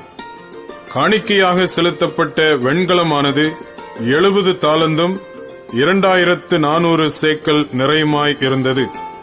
அதனாலே ஆசரிப்பு கூடார வாசல் மறைவின் பாதங்களையும் வெண்கல பலிபீடத்தையும் அதன் வெண்கல சல்லடையையும் பலிபீடத்தின் சகல பணிமுட்டுகளையும் சுற்று பிராகாரத்தின் பாதங்களையும் பிராகார வாசல் மறைவின் பாதங்களையும் வாசஸ்தலத்தின் சகல முளைகளையும் சுற்று பிராகாரத்தின் சகல முளைகளையும் பண்ணினான். யாத்திராகமம் 39 அதிகாரம். கர்த்தர் மோசேக்கு கற்பித்தபடியே அவர்கள் இளநீல நூலாலும் இரத்தாம்பர நூலாலும் சிவப்பு நூலாலும் பரிசுத்த ஸ்தலத்தில் ஆராதனை செய்கிறதற்கு வேண்டிய வஸ்திரங்களையும் ஆரோனுக்கு பரிசுத்த வஸ்திரங்களையும் செய்தார்கள். ஏபோத்தை பொன்னினாலும் இளநீல நூலாலும் இரத்தாம்பர நூலாலும் சிவப்பு நூலாலும் திரித்த மெல்லிய பஞ்சு நூலாலும் செய்தான். அந்த பொன்னை இளநீல நூலோடும் இரத்தாம்பர நூலோடும் சிவப்பு நூலோடும் மெல்லிய பஞ்சு நூலோடும் சேர்த்து விசித்திர வேலையாய் நெய்யும்படிக்கு மெல்லிய தகடுகளாய் அடித்து அவைகளை சரிகைகளாக பண்ணினார்கள். 2 தோள்களின் மேலுள்ள அதன் 2 முனைகளையும் சேர்த்தார்கள். அது ஒன்றாய் இணைக்கப்பட்டிருந்தது. அந்த ஏபோத்தின் மேலிருக்கும் விசித்திரமான கச்சை அந்த வேலைக்கு ஒப்பாகவே பொன்னினாலும் இளநீல நூலாலும் இரத்தாம்பர நூலாலும் சிவப்பு நூலாலும் திரித்த மெல்லிய பஞ்சு நூலாலும் கர்த்தர் மோசேக்கு கற்பித்தபடியே செய்யப்பட்டது. இஸ்ரவேல் புத்திரரின் நாமங்களை முத்திரை வெட்டு வேலையாக கோமேதக கற்களில் வெட்டி அவைகளை பொன் குவளைகளில் பதித்தார்கள். கர்த்தர் மோசேக்கு கற்பித்தபடியே அவைகள் இஸ்ரவேல் புத்திரரை குறித்து ஞாபகக்குறி கற்களாயிருக்கும்படி ஏபோத்து தோள்களின் மேல் அவைகளை வைத்தான். மார்பதக்கத்தை ஏபோத்தின் வேலைக்கு ஒத்த விசித்திர வேலையாக பொன்னினாலும் இளநீல நூலாலும் இரத்தாம்பர நூலாலும் சிவப்பு நூலாலும் திரித்த மெல்லிய பஞ்சு நூலாலும் செய்தான். அந்த மார்பதக்கத்தை சதுரமும் இரட்டையுமாய் செய்து 1 ஜான் நீளமும் 1 ஜான் அகலமும் ஆக்கி அதிலே 4 பத்தி இரத்தின கற்களை பதித்தார்கள். முதலாம் பத்தி பத்மராகமும் புஷ்பராகமும் மாணிக்கமும், 2ஆம் பத்தி மரகதமும் இந்திர நீலமும் வஜ்ரமும், 3ஆம் பத்தி கெம்பும் வைடூரியமும் சுகந்தியும், 4ஆம் பத்தி படிக பச்சையும் கோமேதகமும் யஸ்பியும் ஆனது. அவைகள் அந்தந்த இடங்களிலே பொன் குவளைகளில் பதிக்கப்பட்டிருந்தது. இந்த கற்கள் இஸ்ரவேல் புத்திரருடைய நாமங்களின்படியே 12 அவர்களுடைய நாமங்கள் உள்ளவைகளுமாயிருந்தது. 12 கோத்திரங்களில் ஒவ்வொரு கோத்திரத்தின் நாமம் ஒவ்வொன்றில் முத்திரை வெட்டாய் வெட்டியிருந்தது. மார்பதக்கத்துக்கு அதன் பக்கங்களிலே பின்னல் வேலையான பசும்பொன் சங்கிலிகளையும் பண்ணி 2 பொன் குவளைகளையும் 2 பொன் வளையங்களையும் செய்து அந்த 2 வளையங்களை மார்பதக்கத்தின் 2 பக்கத்திலும் வைத்து பொன்னினால் செய்த பின்னல் வேலையான அந்த 2 சங்கிலிகளையும் மார்பதக்கத்தின் பக்கங்களில் இருக்கிற 2 வளையங்களிலும் மாட்டி பின்னல் வேலையான அவ்விரண்டு சங்கிலிகளின் 2 நுனிகளையும் ஏபோத்தின் தோள்புறத்து துண்டுகள் மேல் முன்புறத்தில் இருக்கிற 2 குவளைகளிலும் மாட்டினார்கள். பின்னும் 2 வளையங்களை பண்ணி அவைகளை ஏபோத்தின் கீழ்ப்புறத்திற்கு எதிரான மார்பதக்கத்தின் மற்ற 2 பக்கங்களிலும் அதன் ஓரத்தில் வைத்து வேறே 2 பொன் வளையங்களையும் பண்ணி அவைகளை ஏபோத்தின் முன்புறத்தின் 2 கீழ்ப்பக்கங்களில் அதன் இணைப்புக்கு எதிராகவும் ஏபோத்தின் விசித்திரமான கச்சைக்கு மேலாகவும் வைத்து மார்பதக்கம் ஏபோத்தின் விசித்திரமான கச்சைக்கு மேலாக இருக்கும்படிக்கும் ஏபோத்திலிருந்து நீங்கி போகாதபடிக்கும் அதை அதன் வளையங்களால் ஏபோத்தின் வளையங்களோடு இளநீல நாடாவினாலே கர்த்தர் மோசேக்கு கற்பித்தபடியே கட்டினார்கள். ஏபோத்தின் கீழ் அங்கியை முழுவதும் இளநீல நூலால் நெய்தான். அங்கியின் நடுவில் மார்க்கவச துவாரத்துக்கு ஒப்பாக ஒரு துவாரமும் அது கிழியாதபடி அந்த துவாரத்தை சுற்றிலும் ஒரு நாடாவும் தைத்திருந்தது. அங்கியின் கீழ் ஓரங்களில் தொங்கத்தக்கதாக திரித்த இளநீல நூலும் இரத்தாம்பர நூலும் சிவப்பு நூலுமான வேலையாக மாதளம்பழங்களை பண்ணி பசும்பொன்னினால் மணிகளையும் பண்ணி அந்த மணிகளை அங்கியின் ஓரங்களில் சுற்றிலும் மாதளம்பழங்களின் இடையிடையே தொங்க வைத்தார்கள். கர்த்தர் மோசேக்கு கற்பித்தபடியே ஆராதனைக்குரிய அங்கியின் ஓரத்தை சுற்றிலும் ஒரு மணியும் ஒரு மாதளம்பழமும் ஒரு மணியும் ஒரு மாதளம்பழமுமாய் இருந்தது. ஆரோனுக்கும் அவன் குமாரருக்கும் மெல்லிய பஞ்சு நூலால் நெசவு வேலையான அங்கிகளையும் மெல்லிய பஞ்சு நூலால் பாகையையும் அலங்காரமான குல்லாக்களையும் திரித்த மெல்லிய சணல் நூலால் சல்லடங்களையும் திரித்த மெல்லிய பஞ்சு நூலாலும் இளநீல நூலாலும் இரத்தாம்பர நூலாலும் சிவப்பு நூலாலும் சித்திர தையல் வேலையான இடைக்கச்சியையும் கர்த்தர் மோசேக்கு கற்பித்தபடியே செய்தார்கள். பரிசுத்த கிரீடத்தின் பட்டத்தையும் பசும்பொன்னினாலே பண்ணி கர்த்தருக்கு பரிசுத்தம் என்னும் எழுத்துக்களை அதிலே முத்திரை வெட்டாக வெட்டி அதை உயர பாகையின் மேல் கட்டும்படி கர்த்தர் மோசேக்கு கற்பித்தபடியே இளநீல நாடாவினால் கட்டினார்கள். இப்படியே ஆசரிப்பு கூடாரமாகிய வாசஸ்தலத்தின் வேலையெல்லாம் முடிந்தது. கர்த்தர் மோசேக்கு கற்பித்தபடியெல்லாம் இஸ்ரவேல் புத்திரர் செய்தார்கள். பின்பு வாசஸ்தலத்தை மோசேயினிடத்தில் கொண்டு வந்தார்கள். கூடாரத்தையும் அதற்குரிய எல்லா பணிமுட்டுகளையும் அதன் துறடுகளையும் அதன் பலகைகளையும் அதன் தாழ்பாள்களையும் அதன் தூண்களையும் அதன் பாதங்களையும் சிவப்பு தீர்ந்த ஆட்டுக்கடா தோல் மூடியையும் தகசு தோல் மூடியையும் மறைவின் திரைச்சீலையையும் சாட்சி பெட்டியையும் அதன் தண்டுகளையும் கிருபாசனத்தையும் மேஜையையும் அதன் எல்லா பணிமுட்டுகளையும் சமூக தப்பங்களையும் சுத்தமான குத்து விளக்கையும் வரிசையாய் ஒழுங்குபடுத்தப்பட்ட அதன் அகல்களையும் அதன் எல்லா பணிமுட்டுகளையும் வெளிச்சத்திற்கு எண்ணெயையும் பொற்பீடத்தையும் அபிஷேக தைலத்தையும் சுகந்த தூப வர்க்கத்தையும் வாசஸ்தலத்தின் வாசல் தொங்கு திரையையும் வெண்கல பலிபீடத்தையும் அதன் வெண்கல சல்லடையையும் அதன் தண்டுகளையும்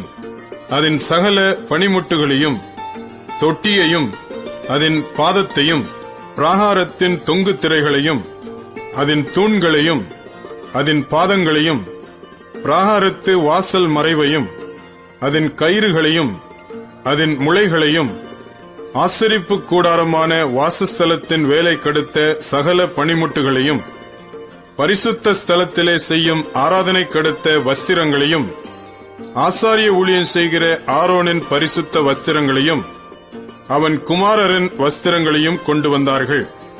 கர்த்தர் மோசேக்கு கற்பித்தபடியெல்லாம் இஸ்ரவேல் புத்திரர் சகல வேலைகளையும் செய்தார்கள்.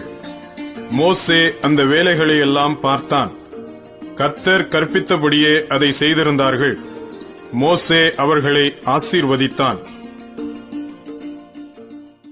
யாத்திராகமம் 40ஆம் அதிகாரம்.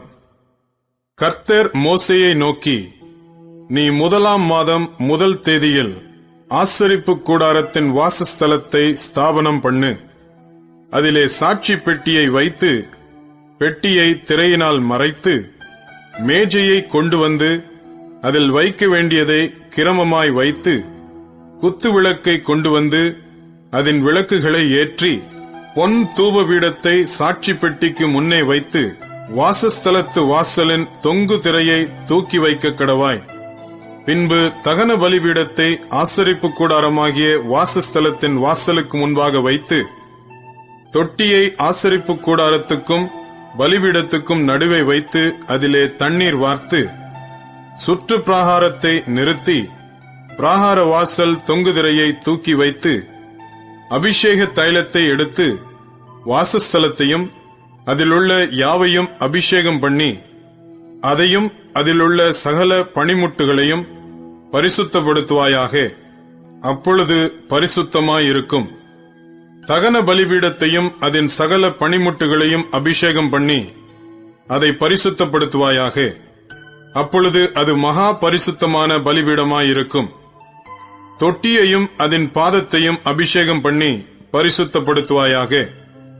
பின்பு ஆரோனையும் அவன் குமாரரையும் ஆசரிப்பு கூடார வாசலில் வர செய்து அவர்களை ஜலத்தினால் ஸ்நானம் பண்ணுவித்து, ஆரோனுக்கு பரிசுத்த வஸ்திரங்களை உடுத்தி எனக்கு ஆசாரிய ஊழியம் செய்யும்படிக்கு அவனை அபிஷேகம் பண்ணி அவனை பரிசுத்தப்படுத்துவாயாக. அவன் குமாரரையும் வர செய்து அவர்களுக்கு அங்கிகளை உடுத்தி அவர்கள் எனக்கு ஆசாரிய ஊழியம் செய்யும்படி அவர்களையும் அவர்கள் தகப்பனை அபிஷேகம் பண்ணினபடியே அபிஷேகம் பண்ணுவாயாக.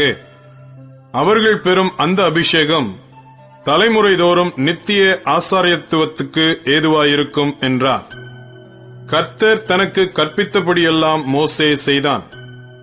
2ஆம் வருஷம் 1ஆம் மாதம் 1 தேதியில் வாசஸ்தலம் ஸ்தாபனம் பண்ணப்பட்டது. மோசே கூடாரத்தை எடுப்பித்தான். அவன் அதன் பாதங்களை வைத்து அதன் பலகைகளை நிறுத்தி அதன் தாழ்பாள்களை பாய்ச்சி அதன் தூண்களை நாட்டி வாசஸ்தலத்தின் மேல் கூடாரத்தை விரித்து அதன் மேல் கூடாரத்தின் மூடியை கர்த்தர் தனக்கு கற்பித்தபடியே போட்டான். பின்பு கர்த்தர் மோசேக்கு கற்பித்தபடியே சாட்சி பிரமாணத்தை எடுத்து அதை பெட்டியிலே வைத்து பெட்டியில் தண்டுகளை பாய்ச்சி பெட்டியின் மேல் கிருபாசன மூடியை வைத்து பெட்டியை வாசஸ்தலத்துக்குள்ளே கொண்டு போய் மறைவின் திரைச்சீலையை தொங்க வைத்து சாட்சி பெட்டியை மறைத்து வைத்தான். பின்பு கர்த்தர் மோசேக்கு கற்பித்தபடியே மேஜையை ஆசரிப்பு கூடாரத்தில் வாசஸ்தலத்தின் வடபுறமாய் திரைக்கு புறம்பாக வைத்து அதன் மேல் கர்த்தருடைய சமூகத்தில் அப்பத்தை வரிசையாக அடுக்கி வைத்தான். பின்பு கர்த்தர் மோசேக்கு கற்பித்தபடியே குத்து விளக்கை ஆசரிப்பு கூடாரத்தில் மேஜைக்கு எதிராக வாசஸ்தலத்தின் தென்புறத்திலே வைத்து கர்த்தருடைய சந்நிதியில் விளக்குகளை ஏற்றினான். பின்பு கர்த்தர் மோசேக்கு கற்பித்தபடியே ஆசரிப்பு கூடாரத்தில் திரைக்கு முன்பாக பொற்பீடத்தை வைத்து அதன் மேல் சுகந்த வர்க்கத்தினால் தூபங்காட்டினான். பின்பு கர்த்தர் மோசேக்கு கற்பித்தபடியே வாசஸ்தலத்தின் தொங்கு திரையை தூக்கி வைத்து தகன பலிபீடத்தை ஆசரிப்பு கூடாரமான வாசஸ்தலத்தின் வாசலுக்கு முன்பாக வைத்து அதன் மேல் சர்வாங்க தகன பலியையும் போஜன பலியையும் செலுத்தினான். அவன் ஆசரிப்பு கூடாரத்துக்கும் பலிபீடத்துக்கும் நடுவே தொட்டியை வைத்து கழுவுகிறதற்கு அதிலே தண்ணீர் வார்த்தான். அவ்விடத்திலே மோசேயும் ஆரோனும் அவன் குமாரரும் தங்கள் கைகளையும் கால்களையும் கழுவினார்கள். கர்த்தர் மோசேக்கு கற்பித்தபடியே அவர்கள் ஆசரிப்பு கூடாரத்துக்குள்ளே பிரவேசிக்கிற போதும் பலிபீட தண்டையில் சேருகிற போதும் அவர்கள் கழுவிக் கொள்வார்கள். பின்பு அவன் வாசஸ்தலத்தையும் பலிபீடத்தையும் சுற்றி பிராகாரத்தை நிறுத்தி பிராகாரத்தின் தொங்கு திரையை தொங்க வைத்தான். இவ்விதமாய் மோசே வேலையை முடித்தான். அப்பொழுது ஒரு மேகம் ஆசரிப்பு கூடாரத்தை மூடினது. கர்த்தருடைய மகிமை வாசஸ்தலத்தை நிரப்பிற்று. மேகம் அதன் மேல் தங்கி கர்த்தருடைய மகிமை வாசஸ்தலத்தை நிரப்பினதினால் மோசே ஆசரிப்பு கூடாரத்துக்குள் பிரவேசிக்க கூடாமல் இருந்தது. வாசஸ்தலத்திலிருந்து மேகம் மேலே எழும்பும்போது இஸ்ரவேல் புத்திரர் பிரயாணம் பண்ண புறப்படுவார்கள். மேகம் எழும்பாதிருந்தால் அது எழும்பும் நாள் வரைக்கும் பிரயாணம் பண்ணாதிருப்பார்கள். இஸ்ரவேல் வம்சத்தார் பண்ணும் எல்லா பிரயாணங்களிலும் அவர்கள் எல்லாருடைய கண்களுக்கும் பிரத்யட்சமாக பகலில் கர்த்தருடைய மேகமும் இரவில் அக்கினியும் வாசஸ்தலத்தின் மேல் தங்கியிருந்தது. லேவியராகமம் 1 அதிகாரம். கர்த்தர் ஆசரிப்பு கூடாரத்திலிருந்து மோசேயை கூப்பிட்டு அவனை நோக்கி, நீ இஸ்ரவேல் புத்திரரிடத்தில் சொல்ல வேண்டியது என்னவென்றால், உங்களில் ஒருவன் கர்த்தருக்கு பலி செலுத்த வந்தால் மாட்டு மந்தையிலாவது ஆட்டு மந்தையிலாவது ஒரு மிருகத்தை தெரிந்தெடுத்து பலி செலுத்த வேண்டும். அவன் செலுத்துவது மாட்டு மந்தையிலிருந்து எடுக்கப்பட்ட சர்வாங்க தகன பலியானால் அவன் பழுதற்ற ஒரு காளையை செலுத்துவானாக. கர்த்தருடைய சந்நிதியில் தான் அங்கீகரிக்கப்படும்படி அவன் அதை ஆசரிப்பு கூடார வாசலில் கொண்டு வந்து, அது தன் பாவ நிவிர்த்திக்கென்று அங்கீகரிக்கப்படும்படி தன் கையை அதன் தலையின் மேல் வைத்து கர்த்தருடைய சந்நிதியில் அந்த காளையை கொல்லக்கடவன். அப்பொழுது ஆரோனின் குமாரராகிய ஆசாரியர்கள் அதன் இரத்தத்தை எடுத்து அதை ஆசரிப்பு கூடார வாசலில் இருக்கிற பலிபீடத்தின் மேல் சுற்றிலும் தெளிக்க கடவர்கள். பின்பு அவன் அந்த சர்வாங்க தகன பலியை தோலுரித்து அதை சந்து சந்தாக துண்டிக்க கடவன். அப்பொழுது ஆசாரியனாகிய ஆரோனின் குமாரர் பலிபீடத்தின் மேல் அக்கினியை போட்டு அக்கினியின் மேல் கட்டைகளை அடுக்கி அவன் குமாரராகிய ஆசாரியர்கள் துண்டங்களையும் தலையையும் கொழுப்பையும் பலிபீடத்திலுள்ள அக்கினியில் இருக்கிற கட்டைகளின் மேல் அடுக்கி வைக்க கடவர்கள். அதன் குடல்களையும் தொடைகளையும் அவன் தண்ணீரினால் கழுவுவானாக. அவைகளையெல்லாம் ஆசாரியன் பலிபீடத்தின் மேல் சர்வாங்க தகன பலியாக தகனிக்க கடவன். இது கர்த்தருக்கு சுகந்த வாசனையான தகன பலி. அவன் செலுத்துவது செம்மறியாட்டு மந்தையிலுள்ள ஆடுகளிலாவது வெள்ளாட்டு மந்தையிலுள்ள ஆடுகளிலாவது எடுக்கப்பட்ட சர்வாங்க தகன பலியானால் பழுதற்ற ஒரு கடாவை கொண்டு வந்து கர்த்தருடைய சந்நிதியில் பலிபீடத்தின் வடபுறத்தில் அதை கொல்ல கடவன். அப்பொழுது ஆரோனின் குமாரராகிய ஆசாரியர்கள் அதன் இரத்தத்தை பலிபீடத்தின் மேல் சுற்றிலும் தெளிக்க கடவர்கள். பின்பு அவன் அதை சந்து சந்தாக துண்டித்து அதன் தலையையும் கொழுப்பையும் கூட வைப்பானாக. அவைகளை ஆசாரியன் பலிபீடத்திலுள்ள அக்கினியில் இருக்கிற கட்டைகளின் மேல் அடுக்கி வைக்க கடவன். குடல்களையும் தொடைகளையும் அவன் தண்ணீரினால் கழுவுவானாக. அவைகளையெல்லாம் ஆசாரியன் கொண்டு வந்து பலிபீடத்தின் மேல் தகனிக்க கடவன். இது சர்வாங்க தகன பலி. இது கர்த்தருக்கு சுகந்த வாசனையான தகன பலி. அவன் கர்த்தருக்கு செலுத்துவது பறவைகளிலிருந்து எடுக்கப்பட்ட சர்வாங்க தகன பலியானால் காட்டு புறாக்களிலாவது புறா குஞ்சுகளிலாவது எடுத்து செலுத்த கடவன். அதை ஆசாரியன் பலிபீடத் தண்டையில் கொண்டு வந்து அதன் தலையை கிள்ளி பலிபீடத்தில் தகனித்து அதன் இரத்தத்தை பலிபீடத்தின் பக்கத்தில் சிந்தவிட்டு அதன் இறைப்பையை அதன் மலத்தோடும் கூட எடுத்து அதை பலிபீடத் தண்டையில் கீழ்ப்புறமாக சாம்பல் இருக்கிற இடத்திலே எரிந்துவிட்டு பின்பு அதன் செட்டைகளுடன் அதை இரண்டாக்காமல் பிளப்பானாக. பின்பு ஆசாரியன் அதை பலிபீடத்திலுள்ள அக்கினியில் இருக்கிற கட்டைகளின் மேல் தகனிக்க கடவன். இது சர்வாங்க தகன பலி. இது கர்த்தருக்கு சுகந்த வாசனையான தகன பலி. லேவியராகமம் 2 அதிகாரம். ஒருவன் போஜன பலியாகிய காணிக்கையை கர்த்தருக்கு செலுத்த வேண்டுமானால் அவன் காணிக்கை மெல்லிய மாவாயிருப்பதாக. அவன் அதன் மேல் எண்ணெய் வார்த்து அதன் மேல் தூபவர்க்கம் போட்டு அதை ஆரோனின் குமாரராகிய ஆசாரியர்களிடத்தில் கொண்டு வருவானாக. அப்பொழுது ஆசாரியன் அந்த மாவிலும் எண்ணெயிலும் ஒரு கைப்பிடி நிறைய தூபவர்க்கம் எல்லாவற்றோடும் எடுத்து அதை பலிபீடத்தின் மேல் ஞாபகக்குறியாக தகனிக்க கடவன். அது கர்த்தருக்கு சுகந்த வாசனையான தகன பலி. அந்த போஜன பலியில் மீதியாயிருப்பது ஆரோனையும் அவன் குமாரரையும் சேரும். கர்த்தருக்கு இடும் தகன பலிகளில் இது மகா பரிசுத்தமானது. நீ படைப்பது அடுப்பில் பாகம் பண்ணப்பட்ட போஜன பலியானால் அது எண்ணெயிலே பிசைந்த மெல்லிய மாவினால் செய்த புளிப்பில்லா அதிரசங்களாயாவது எண்ணெய் பூசப்பட்ட புளிப்பில்லா அடைகளாயாவது இருப்பதாக. நீ படைப்பது தட்டையான சட்டியில் பாகம் பண்ணப்பட்ட போஜன பலியானால் அது எண்ணெயிலே பிசைந்த புளிப்பில்லா மெல்லிய மாவினால் செய்யப்பட்டதாயிருப்பதாக. அதை துண்டு துண்டாக பிட்டு அதின்மேல் எண்ணெய் வார்ப்பாயாக. இது ஒரு போஜன பலி. நீ படைப்பது பொரிக்குஞ் சட்டியில் பாகம் பண்ணப்பட்ட போஜன பலியானால் அது எண்ணெயிலே பிசைந்த மெல்லிய மாவினால் செய்யப்படுவதாக. இப்படி செய்யப்பட்ட போஜன பலியை கர்த்தருக்கு செலுத்துவாயாக.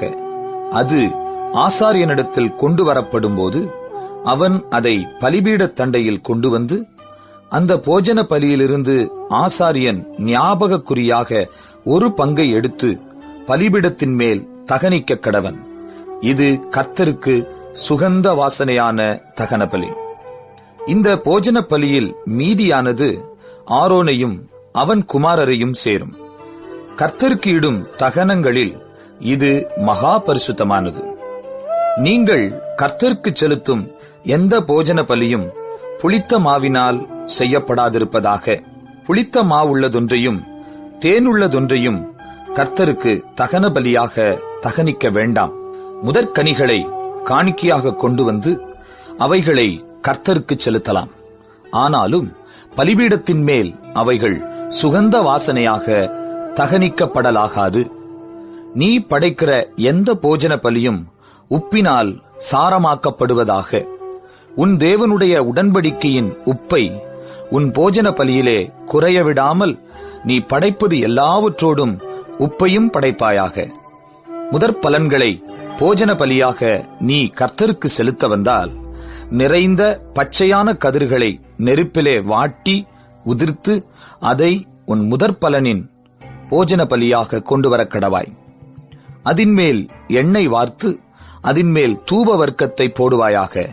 இது ஒரு போஜன பலி. பின்பு ஆசாரியன் உதிர்த்த தானியத்திலும் எண்ணெயிலும் எடுத்து ஞாபகக்குறியான பங்கை அதன் தூபவர்க்கம் எல்லாவற்றோடும் கூட தகனிக்க கடவன்.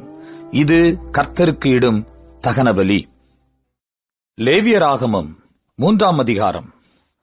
ஒருவன் சமாதான பலியை படைக்க வேண்டுமென்று மாட்டு மந்தையில் எடுத்துச் செலுத்துவானாகில் அது காளையானாலும் சரி பசுவானாலும் சரி பழுதற்றிருப்பதை கர்த்தருடைய சந்நிதியில் செலுத்த கடவன்.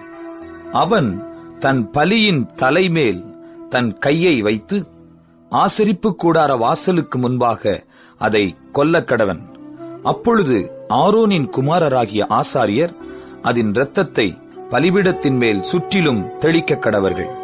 பின்பு சமாதான பலியிலே குடல்களை மூடிய கொழுப்பையும் குடல்களிலுள்ள கொழுப்பு முழுவதையும் 2 குண்டிக்காய்களையும் அவைகளின் மேல் சிறு குடல்களினிடத்தில் இருக்கிற கொழுப்பையும் குண்டிக்காய்களோடே கூட கல்லீரலின் மேல் இருக்கிற ஜவ்வையும் எடுத்து கர்த்தருக்கு தகன பலியாக செலுத்துவானாக. அதை ஆரோனின் குமாரர் பலிபீடத்து அக்கினியிலுள்ள கட்டைகளின் மேல் போட்டிருக்கும் சர்வாங்க தகன பலியின் மீதில் போட்டு தகனிக்க கடவர்கள். இது கர்த்தருக்கு சுகந்த வாசனையான தகன பலி.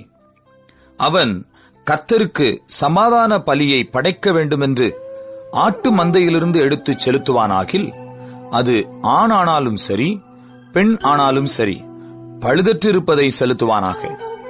அவன் ஆட்டுக்குட்டியை பலியாக செலுத்த வேண்டுமானால் அதை கர்த்தருடைய சந்நிதியில் கொண்டு வந்து தன் பலியின் தலைமேல் தன் கையை வைத்து ஆசரிப்பு கூடாரத்துக்கு முன்பாக அதை கொல்லக் கடவன். அப்பொழுது ஆரோனின் குமாரர் அதன் இரத்தத்தை பலிபீடத்தின் மேல் சுற்றிலும் தெளிக்க கடவர்கள்.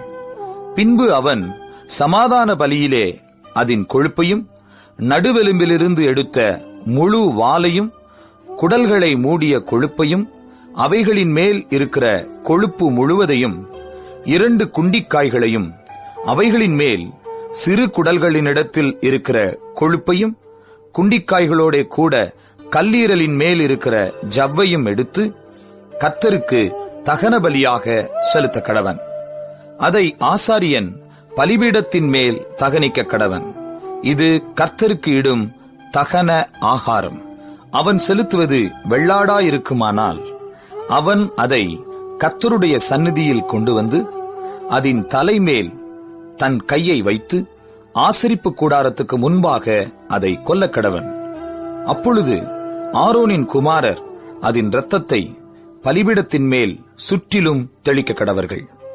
அவன் அதிலே குடல்களை மூடிய கொழுப்பையும் அவைகள் மேலிருக்கிற கொழுப்பு முழுவதையும் 2 குண்டிக்காய்களையும் அவைகளின் மேல் சிறு குடல்களினிடத்தில் இருக்கிற கொழுப்பையும் குண்டிக்காய்களோட கூட கல்லீரலின் மேல் இருக்கிற ஜவ்வையும் எடுத்து கர்த்தருக்கு தகன பலியாக செலுத்த கடவன்.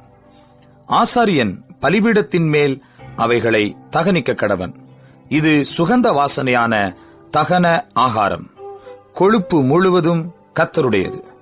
கொழுப்பையாவது இரத்தத்தையாவது நீங்கள் புசிக்கலாகாது. இது உங்கள் வாசஸ்தலங்கள் எங்கும் உங்கள் தலைமுறை தோறும் நித்திய கட்டளையாயிருக்கும் என்று சொல் என்றார். லேவியராகமம் 4ஆம் அதிகாரம். பின்னும் கர்த்தர் மோசேயை நோக்கி, நீ இஸ்ரவேல் புத்திரரிடத்தில் சொல்ல வேண்டியது என்னவென்றால், ஒருவன் கர்த்தருடைய கட்டளைகளில் யாதொன்றை அறியாமையினால் மீறி செய்யத்தகாததை செய்து பாவத்துக்கு உட்பட்டால் அறிய வேண்டியதாவது, அபிஷேகம் பெற்ற ஆசாரியன் ஜனங்கள் குற்றத்திற்கு உட்படத்தக்கதாக பாவம் செய்தால் தான் செய்த பாவத்தின் நிமித்தம் பழுதற்ற ஒரு இளம் காளையை பாவ நிவாரண பலியாக கர்த்தருடைய சந்நிதியில் கொண்டுவர கடவன். அவன் அந்த காளையை ஆசரிப்பு கூடார வாசலிலே கர்த்தருடைய சந்நிதியில் கொண்டு வந்து அதன் தலைமேல் தன் கையை வைத்து கர்த்தருடைய சந்நிதியில் அதை கொல்லக் கடவன். அப்பொழுது அபிஷேகம் பெற்ற ஆசாரியன் அந்த காளையின் இரத்தத்தில் கொஞ்சம் எடுத்து அதை ஆசரிப்பு கூடாரத்தில் கொண்டு வந்து தன் விரலை இரத்தத்தில் தோய்த்து பரிசுத்த ஸ்தலத்தின் திரைக்கு எதிரே கர்த்தருடைய சந்நிதியில் 7 தரம் தெளிக்க கடவன். பின்பு ஆசாரியன் அந்த இரத்தத்தில் கொஞ்சம் எடுத்து ஆசரிப்பு கூடாரத்திலே கர்த்தருடைய சந்நிதியில் இருக்கும் சுகந்த தூபபீடத்து கொம்புகளின் மேல் பூசி காளையினுடைய மற்ற இரத்தம் முழுவதையும் ஆசரிப்பு கூடார வாசலுக்கு முன்பாக இருக்கிற தகன பலிபீடத்தின் அடியிலே ஊற்றிவிட்டு பாவ நிவாரண பலியான காளையின் எல்லா கொழுப்புமாகிய குடல்களை மூடிய கொழுப்பையும் அவைகள் மேலிருக்கிற கொழுப்பு முழுவதையும் 2 குண்டிக்காய்களையும் அவைகள் மேல் சிறு குடல்களினிடத்தில் இருக்கிற கொழுப்பையும் குண்டிக்காய்களோடே கூட கல்லீரலின் மேல் இருக்கிற ஜவ்வையும் சமாதான பலியின் காளையிலிருந்து எடுக்கிறது போல அதிலிருந்து எடுத்து அவைகளை தகன பலிபீடத்தின் மேல் தகனிக்க கடவன். காளையின் தோலையும் அதன் மாம்சம் முழுவதையும் அதன் தலையையும் தொடைகளையும் அதன் குடல்களையும் அதன் சாணியையும் காளை முழுவதையும் பாளையத்துக்கு புறம்பே சாம்பல் கொட்டுகிற சுத்தமான இடத்திலே கொண்டு போய் கட்டைகளின் மேல் போட்டு அக்கினியாலே சுட்டரிக்க கடவன். சாம்பல் கொட்டியிருக்கிற இடத்திலே அதை சுட்டரிக்க கடவன். இஸ்ரவேல் சபையார் எல்லாரும் அறியாமையினால் பாவம் செய்து காரியம் தங்கள் கண்களுக்கு மறைவாய் இருக்கிறதினால் கர்த்தருடைய கட்டளைகளில் யாதொன்றை மீறி செய்யத்தகாததை செய்து பாவத்துக்குட்பட்டு குற்றவாளிகளானால் அவர்கள் செய்த பாவம் தெரிய வரும்போது சபையார் அந்த பாவத்தின் நிமித்தம் ஒரு இளங்காளையை ஆசரிப்பு கூடாரத்துக்கு முன்பாக பலியிட கொண்டு வர வேண்டும். சபையின் மூப்பர் கர்த்தருடைய சந்நிதியில் தங்கள் கைகளை அதன் தலைமேல் வைக்க கடவர்கள். பின்பு கர்த்தருடைய சந்நிதியில் அந்த காளையை கொல்ல வேண்டும். அப்பொழுது அபிஷேகம் பெற்ற ஆசாரியன் அதன் இரத்தத்தில் கொஞ்சம் எடுத்து ஆசரிப்பு கூடாரத்தில் கொண்டு வந்து தன் விரலை இரத்தத்தில் தோய்த்து கர்த்தருடைய சந்நிதியில் திரைக்கு எதிரே 7 தரம் தெளித்து ஆசரிப்பு கூடாரத்தில் கர்த்தருடைய சந்நிதியில் இருக்கும் பலிபீடத்தின் கொம்புகளின் மேல் அந்த இரத்தத்தில் கொஞ்சம் பூசி மற்ற இரத்தமெல்லாம் ஆசரிப்பு கூடார வாசலில் இருக்கிற தகன பலிபீடத்தின் அடியிலே ஊற்றிவிட்டு அதன் கொழுப்பு முழுவதையும் அதிலிருந்து எடுத்து பலிபீடத்தின் மேல் தகனித்து பாவ நிவாரண பலியின் காளையை செய்த பிரகாரம் இந்த காளையையும் செய்து இவ்வண்ணமாய் ஆசாரியன் அவர்களுக்கு பாவ நிவிர்த்தி செய்ய கடவன். அப்பொழுது அது அவர்களுக்கு மன்னிக்கப்படும். பின்பு காளையை பாளையத்துக்கு புறம்பே கொண்டு போய் முந்தின காளையை சுட்டரித்தது போல சுட்டரிக்க கடவன். இது சபைக்காக செய்யப்படும் பாவ நிவாரண பலி. ஒரு பிரபு தன் தேவனாகிய கர்த்தருடைய கட்டளைகளில் யாதொன்றை மீறி அறியாமையினால் செய்யத்தகாததை செய்து பாவத்துக்கு உட்பட்டு குற்றவாளியானால், தான் செய்தது பாவம் என்று தனக்கு தெரிய வரும்போது, அவன் வெள்ளாடுகளில் பழுதற்ற ஒரு இளம் கடாவை பலியாக கொண்டு வந்து அந்த கடாவின் தலைமேல் தன் கையை வைத்து கர்த்தருடைய சந்நிதியில் சர்வாங்க தகன பலி கொல்லப்படும் இடத்தில் அதை கொல்லக்கடவன். இது பாவ நிவாரண பலி. அப்பொழுது ஆசாரியன் அதன் இரத்தத்தில் கொஞ்சம் தன் விரலால் எடுத்து தகன பலிபீடத்து கொம்புகளின் மேல் பூசி, மற்ற இரத்தத்தை தகன பலிபீடத்தின் அடியிலே ஊற்றிவிட்டு அதன் கொழுப்பு முழுவதையும் சமாதான பலியின் கொழுப்பைப் போல பலிபீடத்தின் மேல் தகனித்து, இவ்வண்ணமாய் ஆசாரியன் அவன் செய்த பாவத்தை குறித்து அவனுக்காக பாவ நிவிர்த்தி செய்ய கடவன். அப்பொழுது அது அவனுக்கு மன்னிக்கப்படும்.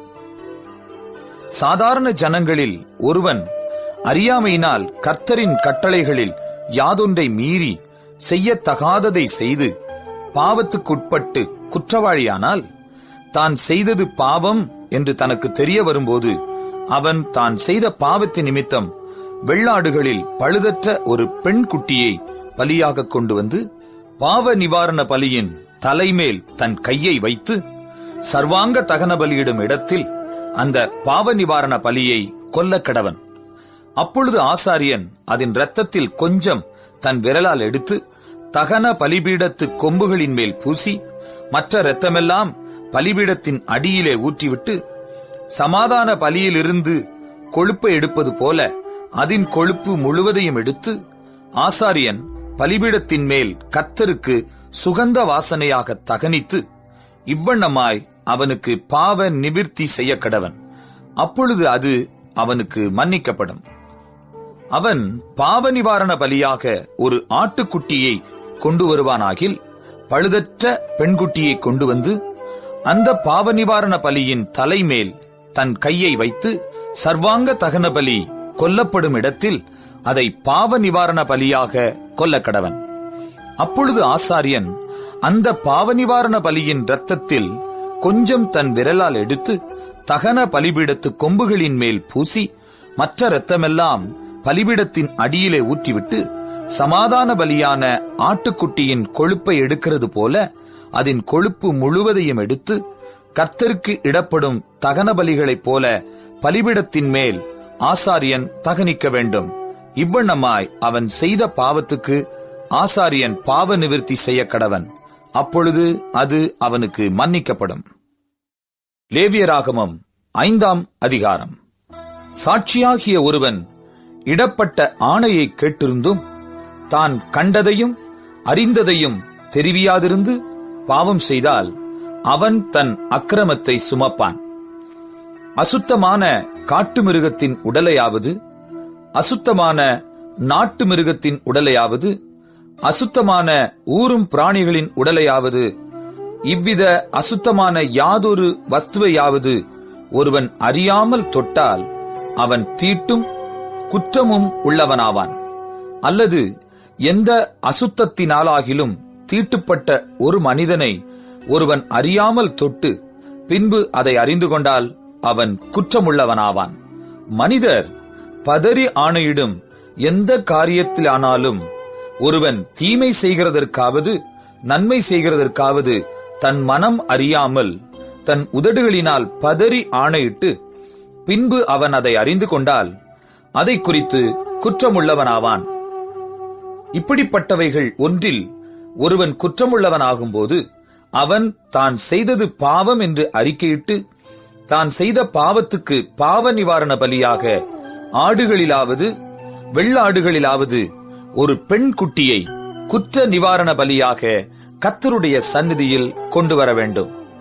அதனாலே ஆசாரியன் அவன் செய்த பாவத்தை குறித்து அவனுக்காக பாவ நிவிர்த்தி செய்ய கடவன்.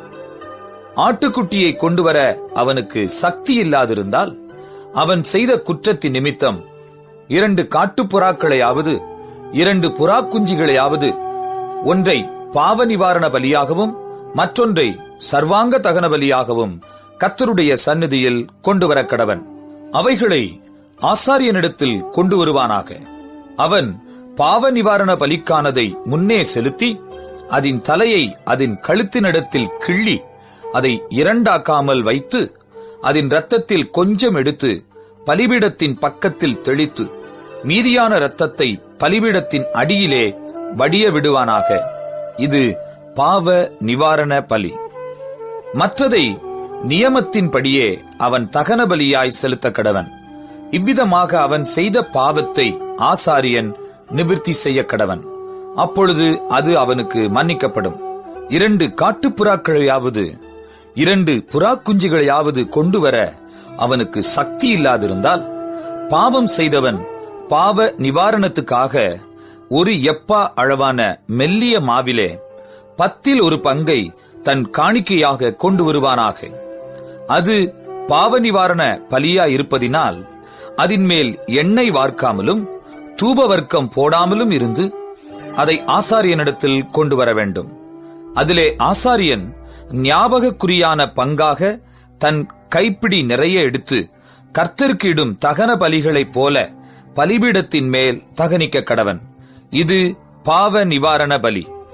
இவ்விதமாக மேற்சொல்லிய காரியங்கள் ஒன்றில் அவன் செய்த பாவத்துக்காக ஆசாரியன் பாவ நிவிர்த்தி செய்ய கடவன். அப்பொழுது அது அவனுக்கு மன்னிக்கப்படும். மீதியானது போஜன பலியைப் போல ஆசாரியனை சேரும் என்றார். பின்னும் கர்த்தர் மோசேயை நோக்கி, ஒருவன் கர்த்தருக்குரிய பரிசுத்தமானவைகளில் குற்றம் செய்து அறியாமையினால் பாவத்துக்குட்பட்டால் அவன் தன் குற்றத்தின் நிமித்தம் பரிசுத்த ஸ்தலத்து சேக்கல் கணக்கின்படியே நீ அவன் மேல் சுமத்தும் அபராதம் எவ்வளவோ அவ்வளவு வெள்ளிச்சேக்கல் பெறும் பழுதற்ற ஒரு ஆட்டுக்கடாவை குற்ற நிவாரண பலியாக கர்த்தருடைய சந்நிதியில் கொண்டு வந்து பரிசுத்தமானதை குறித்து தான் செய்த தப்பிதத்தினால் உண்டான நஷ்டத்தை செலுத்தி அதனோடு 5 1 பங்கை அதிகமாக கூட்டி ஆசாரியனுக்கு கொடுப்பானாக. குற்ற நிவாரண பலியாகிய ஆட்டுக்கடாவினாலே அவனுக்காக ஆசாரியன் பாவ நிவிர்த்தி செய்ய கடவன். அப்பொழுது அது அவனுக்கு மன்னிக்கப்படும். ஒருவன் செய்யத்தகாதென்று கர்த்தருடைய கட்டளைகளினால் விலக்கப்பட்ட யாதொன்றை செய்து பாவத்துக்குட்பட்டால் அதை அவன் அறியாமையினால் செய்தாலும் அவன் குற்றமுள்ளவனாயிருந்து தன் அக்கிரமத்தை சுமப்பான். அதிநிமித்தம் அவன் குற்ற நிவாரண பலியாக உன் மதிப்புக்கு சரியான பழுதற்ற ஒரு ஆட்டுக்கடாவை ஆசாரியனிடத்தில் கொண்டு வருவானாக. அவன் அறியாமல் செய்த தப்பிதத்தை ஆசாரியன் அவனுக்காக நிவிர்த்தி செய்ய கடவன். அப்பொழுது அது அவனுக்கு மன்னிக்கப்படும். இது குற்ற நிவாரண பலி. அவன் கர்த்தருக்கு விரோதமாய் குற்றம் செய்தான் என்பது நிச்சயம் என்றார். லேவியராகமம் 6ஆம் அதிகாரம். பின்னும் கர்த்தர் மோசேயை நோக்கி, ஒருவன் கர்த்தருக்கு விரோதமாக அநியாயம் செய்து தன் வசத்தில் ஒப்புவிக்கப்பட்ட பொருளிலாவது கொடுக்கல் வாங்கலிலாவது தன் அயலானுக்கு மாறாட்டம் பண்ணி அல்லது ஒரு வஸ்துவை பலாத்காரமாய் பறித்து கொண்டு அல்லது தன் அயலானுக்கு இடுக்கண் செய்து அல்லது காணாமற் போனதை கண்டடைந்தும் அதை மறுதலித்து அதை குறித்து பொய் ஆணையிட்டு மனிதர் செய்யும் இவை முதலான யாதொரு காரியத்தில் பாவம் செய்தானேயாகில் அவன் செய்த பாவத்தினாலே குற்றவாளியானபடியால் தான் பலாத்காரமாய் பறித்துக் கொண்டதையும் இடுக்கண் செய்து பெற்றுக்கொண்டதையும் தன் வசத்திலே ஒப்புவிக்கப்பட்டதையும் காணாமற் போயிருந்து தான் கண்டெடுத்ததையும் பொய்யானையிட்டு சம்பாதித்த பொருளையும் திரும்ப கொடுக்க கடவன். அந்த முதலை கொடுக்கிறதும் அல்லாமல் அதனோடே 5 1 பங்கு அதிகமாகவும் கூட்டி அதை தான் குற்ற நிவாரண பலியை இடும் நாளில் அதற்குரியவனுக்கு கொடுத்துவிட்டு தன் குற்ற நிவாரண பலியாக உன் மதிப்புக்கு சரியான பழுதற்ற ஆட்டுக்கடாவை கர்த்தருக்கு செலுத்தும்படி அதை ஆசாரியனிடத்தில் குற்ற நிவாரண பலியாக கொண்டு வருவானாக. கர்த்தருடைய சந்நிதியில் அவன் பாவத்தை ஆசாரியன் நிவிர்த்தி செய்ய கடவன். அப்பொழுது அவன் குற்றவாளியாகச் செய்த அப்படிப்பட்ட எந்த காரியமும் அவனுக்கு மன்னிக்கப்படும் என்றார். பின்னும் கர்த்தர் மோசேயை நோக்கி, நீ ஆரோனுக்கும் அவன் குமாரருக்கும் கற்பிக்க வேண்டிய சர்வாங்க தகன பலிக்குரிய பிரமாணம் என்னவென்றால், சர்வாங்க தகன பலியானது ரா முழுவதும் விடியற்கால மட்டும் பலிபீடத்தின் மேல் எரிய வேண்டும். பலிபீடத்தின் மேலுள்ள அக்கினி எரிந்து கொண்டே இருக்க வேண்டும். ஆசாரியன் தன் சணல் நூல் அங்கியை தரித்து தன் சணல் நூல் ஜல்லடத்தை அறையில் போட்டுக்கொண்டு பலிபீடத்தின் மேல் அக்கினியில் எரிந்த சர்வாங்க தகன பலியின் சாம்பலை எடுத்து பலிபீடத்து பக்கத்தில் கொட்டி, பின்பு தன் வஸ்திரங்களை கழற்றி வேறு வஸ்திரங்களை உடுத்திக் கொண்டு அந்த சாம்பலை பாளையத்துக்கு புறம்பே சுத்தமான ஒரு இடத்திலே கொண்டு போய் கொட்டக்கடவன். பலிபீடத்தின் மேலிருக்கிற அக்கினி அவியாமல் எரிந்து கொண்டிருக்க வேண்டும். ஆசாரியன் காலைதோறும் அதின்மேல் எரியும்படி கட்டைகளை போட்டு அதின்மேல் சர்வாங்க தகன பலியை வரிசையாக வைத்து அதின்மேல் சமாதான பலிகளின் கொழுப்பை போட்டு தகனிக்க கடவன். பலிபீடத்தின் மேல் அக்கினி எப்பொழுதும் எரிந்து கொண்டிருக்க வேண்டும். அது ஒருபொழுதும் அவிந்து போகலாகாது. போஜன பலியின் பிரமாணம் என்னவென்றால், ஆரோனின் குமாரர் அதை கர்த்தருடைய சந்நிதியில் பலிபீடத்துக்கு முன்னே படைக்க வேண்டும். அவன் போஜன பலியின் மெல்லிய மாவிலும் அதன் எண்ணெயிலும் தன் கைப்பிடி நிறைய எடுத்து போஜன பலியின் மேலுள்ள தூபவர்க்கம் யாவற்றோடும் கூட அதை ஞாபக குறியாக பலிபீடத்தின் மேல் கர்த்தருக்கு சுகந்த வாசனையாக தகனிக்க கடவன். அதில் மீதியானதை ஆரோனும் அவன் குமாரரும் புசிப்பார்களாக. அது புளிப்பில்லா அப்பத்துடன் பரிசுத்த ஸ்தலத்தில் புசிக்கப்பட கடவது. ஆசரிப்பு கூடாரத்தின் பிரகாரத்தில் அதை புசிக்க வேண்டும். அதை புளித்த மாவுள்ளதாக பாகம் பண்ண வேண்டாம். அது எனக்கு இடப்படும் தகனங்களில் நான் அவர்களுக்கு கொடுத்த அவர்களுடைய பங்கு.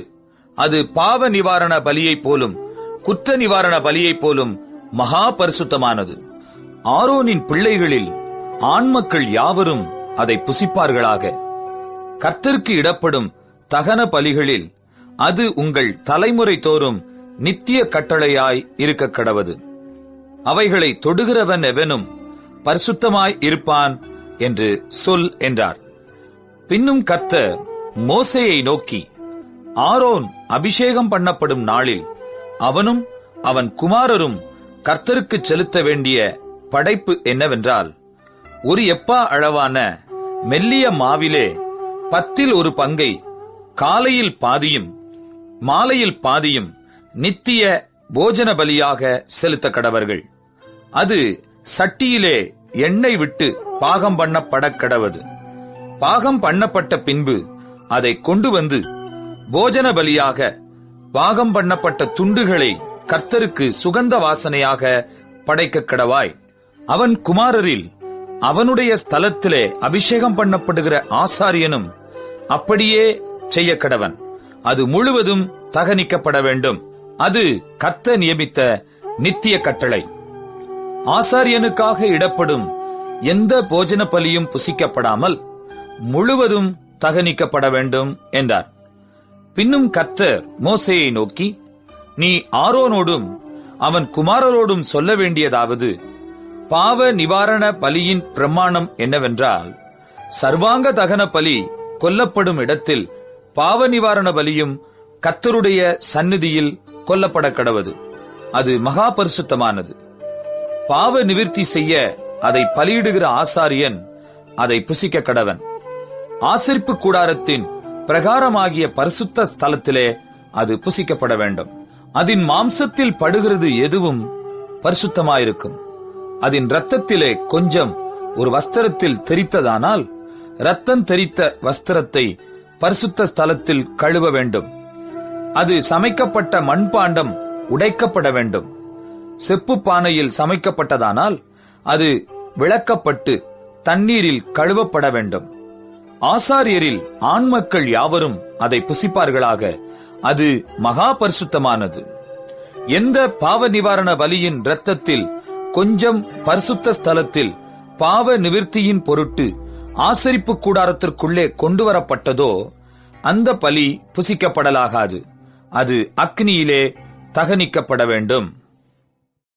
லேவியராகமம் 7ஆம் அதிகாரம். குற்ற நிவாரண பலியின் பிரமாணம் என்னவென்றால், அது மகா பரிசுத்தமானது. சர்வாங்க தகன பலி கொல்லப்படும் இடத்தில் குற்ற நிவாரண பலியும் கொல்லப்பட வேண்டும். அதன் இரத்தத்தை பலிபீடத்தின் மேல் சுற்றிலும் தெளித்து, அதனுடைய கொழுப்பு முழுவதையும், அதன் வாலையும், குடல்களை மூடிய கொழுப்பையும், 2 குண்டிக்காய்களையும், அவைகளின் மேல் சிறு குடல்களினிடத்தில் இருக்கிற கொழுப்பையும், குண்டிக்காய்களோட கூட கல்லீரலின் மேல் இருக்கிற ஜவ்வையும் எடுத்து செலுத்துவானாக. இவைகளை ஆசாரியன் பலிபீடத்தின் மேல் கர்த்தருக்கு தகன பலியாக தகனிக்க கடவன். அது குற்ற நிவாரண பலி. ஆசாரியரில் ஆண் மக்கள் யாவரும் அதை புசிப்பார்களாக. அது பரிசுத்த ஸ்தலத்தில் புசிக்கப்பட வேண்டும். அது மகா பரிசுத்தமானது. பாவ நிவாரண பலி எப்படியோ குற்ற நிவாரண பலியும் அப்படியே. அவ்விரண்டிற்கும் பிரமாணம் ஒன்றே. அதனாலே பாவ நிவிர்த்தி செய்த ஆசாரியனை அது சேரும். ஒருவனுடைய சர்வாங்க தகன பலியை செலுத்தின ஆசாரியன் தான் செலுத்தின தகன பலியின் தோலை தனக்காக வைத்துக் கொள்ள வேண்டும். அடுப்பிலே பாகம் பண்ணப்பட்டதும் சட்டியிலும் தட்டின் மேலும் சமைக்கப்பட்டதுமான போஜன பலி யாவும் அதை செலுத்துகிற ஆசாரியனுடையவைகளாயிருக்கும். எண்ணெயிலே பிசைந்ததும் எண்ணெயிலே பிசையாததுமான சகல போஜன பலியும் ஆரோனுடைய குமாரர் யாவருக்கும் சரிபங்காகச் சேர வேண்டும். கர்த்தருக்கு செலுத்துகிற சமாதான பலிகளின் பிரமாணம் என்னவென்றால், அதை ஸ்தோத்திரத்துக்காக செலுத்துவானானால் அவன் ஸ்தோத்திர பலியோடும் கூட எண்ணெயிலே பிசைந்த புளிப்பில்லா அதிரசங்களையும், எண்ணெய் பூசப்பட்ட புளிப்பில்லா அடைகளையும், எண்ணெயிலே பிசைந்து வறுக்கப்பட்ட மெல்லிய மாவினால் செய்த அதிரசங்களையும் படைக்க கடவன். அவைகளை படைக்கிறதும் அல்லாமல் புளித்த மாவினால் செய்த அப்பத்தையும் தன்னுடைய சமாதான பலியாகிய ஸ்தோத்திர பலியோடு கூட படைக்க வேண்டும். அந்த படைப்பு முழுவதிலும் வகைக்கு ஒவ்வொன்றை எடுத்து கர்த்தருக்கு ஏறெடுத்து படைக்கும் பலியாக செலுத்துவானாக. அது சமாதான பலியின் இரத்தத்தை தெளித்த ஆசாரியனுடையதாகும். சமாதான பலியாகிய ஸ்தோத்திர பலியின் மாம்சமானது செலுத்தப்பட்ட அன்றைத் தினமே புசிக்கப்பட வேண்டும். அதில் ஒன்றும் விடியற்கால மட்டும் வைக்கப்படலாகாது. அவன் செலுத்தும் பலி பொருத்தனையாயாவது உற்சாக பலியாயாவது இருக்குமானால் அது செலுத்தப்படும் நாளிலும் அதில் மீதியானது மறுநாளிலும் புசிக்கப்படலாம். பலியின் மாம்சத்தில் மீதியாயிருக்கிறது 3ஆம் நாளில் அக்கினியிலே சுட்டரிக்கப்பட கடவது. சமாதான பலியின் மாம்சத்தில் மீதியானது 3ஆம் நாளில் புசிக்கப்படுமானால் அது அங்கீகரிக்கப்படாது. அதை செலுத்தினவனுக்கு அது பலிக்காது. அது அருவருப்பாயிருக்கும். அதை புசிக்கிறவன் தன் அக்கிரமத்தை சுமப்பான். தீட்டான எந்த வஸ்துவிலாவது அந்த மாம்சம் பட்டதானால் அது புசிக்கப்படாமல் அக்கினியிலே சுட்டரிக்கப்பட கடவது. மற்ற மாம்சத்தையோ சுத்தமாயிருக்கிறவன் எவனும் புசிக்கலாம். ஒருவன் தீட்டுள்ளவனாயிருக்கையில் கர்த்தருடைய சமாதான பலியின் மாம்சத்தை புசித்தால் அவன் தன் ஜனத்தாரில் இராதபடிக்கு அறுப்புண்டு போவான். மனுஷருடைய தீட்டையாவது தீட்டான மிருகத்தையாவது அருவருக்கப்படத்தக்க தீட்டான மற்ற எந்த வஸ்துவையாவது ஒருவன் தொட்டிருந்து கர்த்தருடைய சமாதான பலியின் மாம்சத்திலே புசித்தால் அவன் தன் ஜனங்களில் இராதபடிக்கு அறுப்புண்டு போவான் என்றார். பின்னும் கர்த்தர் மோசேயை நோக்கி, நீ இஸ்ரவேல் புத்திரரோடே சொல்ல வேண்டியது என்னவென்றால், மாடு, ஆடு, வெள்ளாடு என்பவைகளின் கொழுப்பை நீங்கள் புசிக்கலாகாது. தானாய் செத்த மிருகத்தின் கொழுப்பையும் பீருண்ட மிருகத்தின் கொழுப்பையும் பலவித வேலைகளுக்கு வழங்கலாம். ஆனாலும் நீங்கள் அதை ஒருபோதும் புசிக்கலாகாது. கர்த்தருக்கு தகன பலியாக செலுத்தப்படும் மிருகத்தின் கொழுப்பை புசிக்கிற எந்த ஆத்துமாவும் தன் ஜனங்களில் இராதபடிக்கு அறுப்புண்டு போவான். உங்கள் வாசஸ்தலங்களில் எங்கும் யாதொரு பறவையின் இரத்தத்தையாவது யாதொரு மிருகத்தின் இரத்தத்தையாவது புசிக்கலாகாது. எவ்வித இரத்தத்தையாகிலும் புசிக்கிற எவனும் தன் ஜனங்களில் இராதபடிக்கு அறுப்புண்டு போவான் என்று சொல் என்றார். பின்னும் கர்த்தர் மோசேயை நோக்கி, நீ இஸ்ரவேல் புத்திரரோடே சொல்ல வேண்டியது என்னவென்றால், கர்த்தருக்கு சமாதான பலி செலுத்துகிறவன் தான் செலுத்தும் சமாதான பலியை கர்த்தருடைய சந்நிதியில் கொண்டு வருவானாக. கர்த்தருக்கு தகன பலியாக படைப்பவைகளை அவன் கைகளே கொண்டு வர வேண்டும். மார்க்கண்டத்தையும் அதனோடு கூட அதின் மேல் வைத்த கொழுப்பையும் கர்த்தருடைய சந்நிதியில் அசைவாட்டும் பலியாக அசைவாட்டும்படிக்கு கொண்டு வர கடவன். அப்பொழுது ஆசாரியன் அந்த கொழுப்பை பலிபீடத்தின் மேல் தகனிக்க வேண்டும். மார்க்கண்டமோ ஆரோனையும் அவன் குமாரரையும் சேரும். உங்கள் சமாதான பலிகளில் வலது முன்னந்தொடையை ஏறெடுத்து படைக்கும் பலியாக படைக்கும்படி ஆசாரியனிடத்தில் கொடுப்பீர்களாக. ஆரோனுடைய குமாரரில் சமாதான பலியின் இரத்தத்தையும் கொழுப்பையும் செலுத்துகிறவனுக்கு வலது முன்னந்தொடை பங்காக சேரும். இஸ்ரவேல் புத்திரரின் சமாதான பலிகளில் அசைவாட்டும் மார்க்கண்டத்தையும் ஏறெடுத்து படைக்கும் முன்னந்தொடையையும் நான் அவர்கள் கையில் வாங்கி அவைகளை ஆசாரியனாகிய ஆரோனுக்கும் அவன் குமாரருக்கும் இஸ்ரவேல் புத்திரருக்குள் நடக்கும் நித்திய கட்டளையாக கொடுத்தேன் என்று சொல் என்றார். கர்த்தருக்கு ஆசாரிய ஊழியம் செய்யும்படி ஆரோனும் அவன் குமாரரும் நியமிக்கப்பட்ட நாளிலே இது அபிஷேகம் பண்ணப்பட்ட அவர்களுக்கு கர்த்தருடைய தகன பலிகளில் கிடைக்கும்படி உண்டான கட்டளை.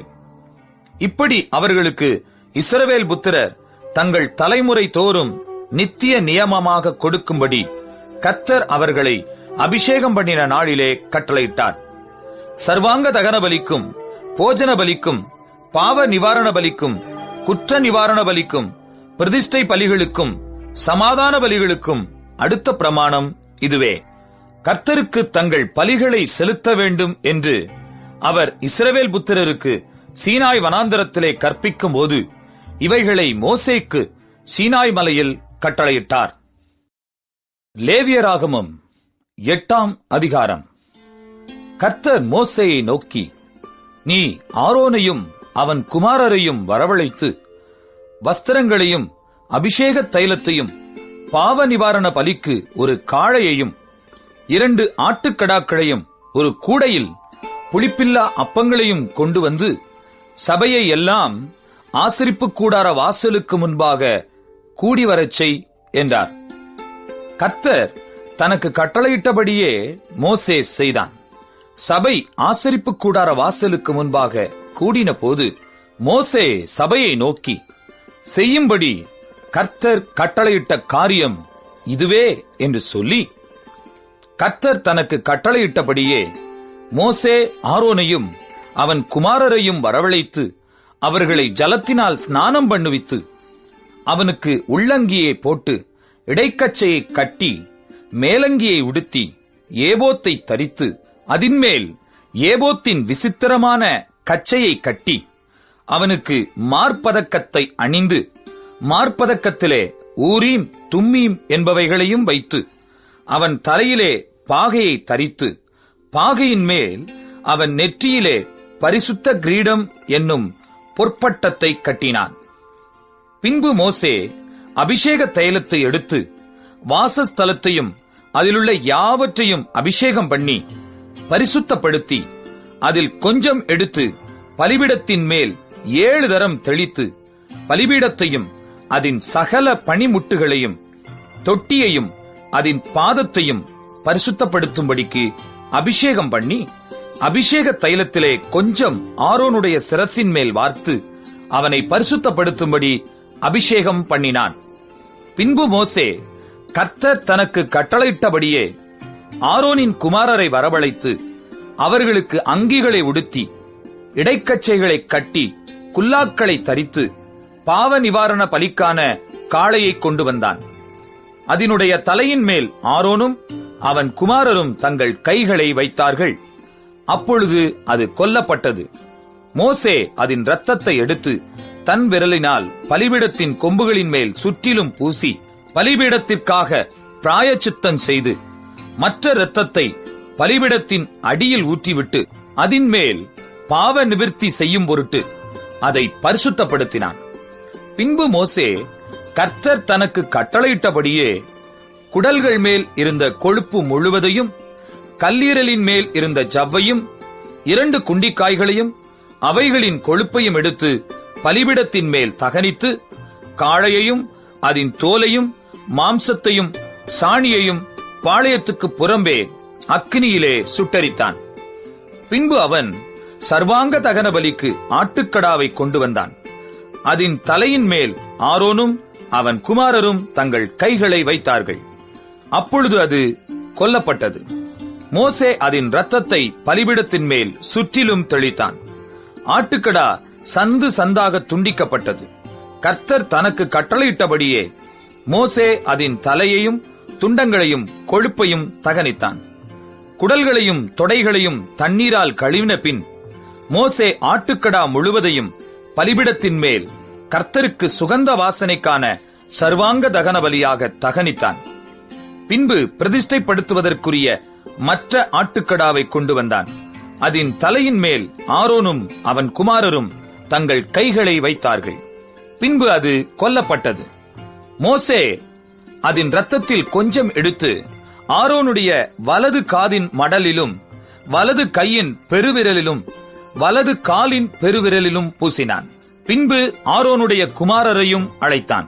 மோசே அந்த இரத்தத்திலே கொஞ்சம் அவர்களுடைய வலது காதின் மடலிலும் வலது கையின் பெருவிரலிலும் வலது காலின் பெருவிரலிலும் பூசி இரத்தத்தை பலிபீடத்தின் மேல் சுற்றிலும் தெளித்து கொழுப்பையும் வாலையும் குடல்கள் மேலிருந்த கொழுப்பு முழுவதையும் கல்லீரலின் மேலிருந்த ஜவ்வையும் 2 குண்டிக்காய்களையும் அவைகளின் கொழுப்பையும் வலது முன்னந்தொடையையும் எடுத்து கர்த்தருடைய சந்நிதியில் வைத்திருந்த புளிப்பில்லா அப்பங்களின் கூடையில் உள்ள புளிப்பில்லா அதிரசத்தில் ஒன்றையும் எண்ணெயிட்ட அப்பமாகிய அதிரசத்தில் ஒன்றையும் ஒரு அடையையும் எடுத்து அந்த கொழுப்பின் மேலும் முன்னந்தொடையின் மேலும் வைத்து அவைகளையெல்லாம் ஆரோனுடைய உள்ளங்கைகளிலும் அவன் குமாரருடைய உள்ளங்கைகளிலும் வைத்து அசைவாட்டும் பலியாக கர்த்தருடைய சந்நிதியில் அசைவாட்டி, பின்பு மோசே அவைகளை அவர்கள் உள்ளங்கைகளிலிருந்து எடுத்து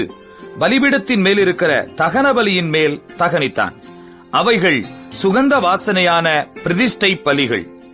இது கர்த்தருக்கு தகன பலியானது. பின்பு மோசே மார்க்கண்டத்தை எடுத்து அதை கர்த்தருடைய சந்நிதியில் அசைவாட்டும் பலியாக அசைவாட்டினான். கர்த்தர் மோசேக்கு கட்டளையிட்டபடியே பிரதிஷ்டையின் ஆட்டுக்கடாவிலே அது மோசேயின் பங்காயிற்று. மோசே அபிஷேக தைலத்திலும் பலிபீடத்தின் மேலிருந்த இரத்தத்திலும் கொஞ்சம் எடுத்து ஆரோன் மேலும் அவன் வஸ்திரங்கள் மேலும் அவன் குமாரர் மேலும் அவர்கள் வஸ்திரங்கள் மேலும் தெளித்து ஆரோனையும் அவன் வஸ்திரங்களையும் அவன் குமாரரையும் அவன் குமாரரின் வஸ்திரங்களையும் பரிசுத்தப்படுத்தினான். பின்பு மோசே ஆரோனையும் அவன் குமாரரையும் நோக்கி, நீங்கள் அந்த மாம்சத்தை ஆசரிப்பு கூடார வாசலிலே வேவித்து ஆரோனும் அவன் குமாரரும் அதை புசிப்பார்களாக என்று கட்டளையிட்டிருக்கிறபடியே அங்கே அதையும் உங்கள் பிரதிஷ்டை பலிகளுள்ள கூடையில் இருக்கிற அப்பத்தையும் புசித்து மாம்சத்திலும் அப்பத்திலும் மீதியானதை அக்கினியிலே சுட்டரித்து பிரதிஷ்டையின் நாட்கள் நிறைவேறும் வரைக்கும் 7 நாள் ஆசரிப்பு கூடார வாசலை விட்டு புறப்படாதிருங்கள். 7 நாளளவும் நீங்கள் பிரதிஷ்டைப்படுத்தப்படுவீர்கள்.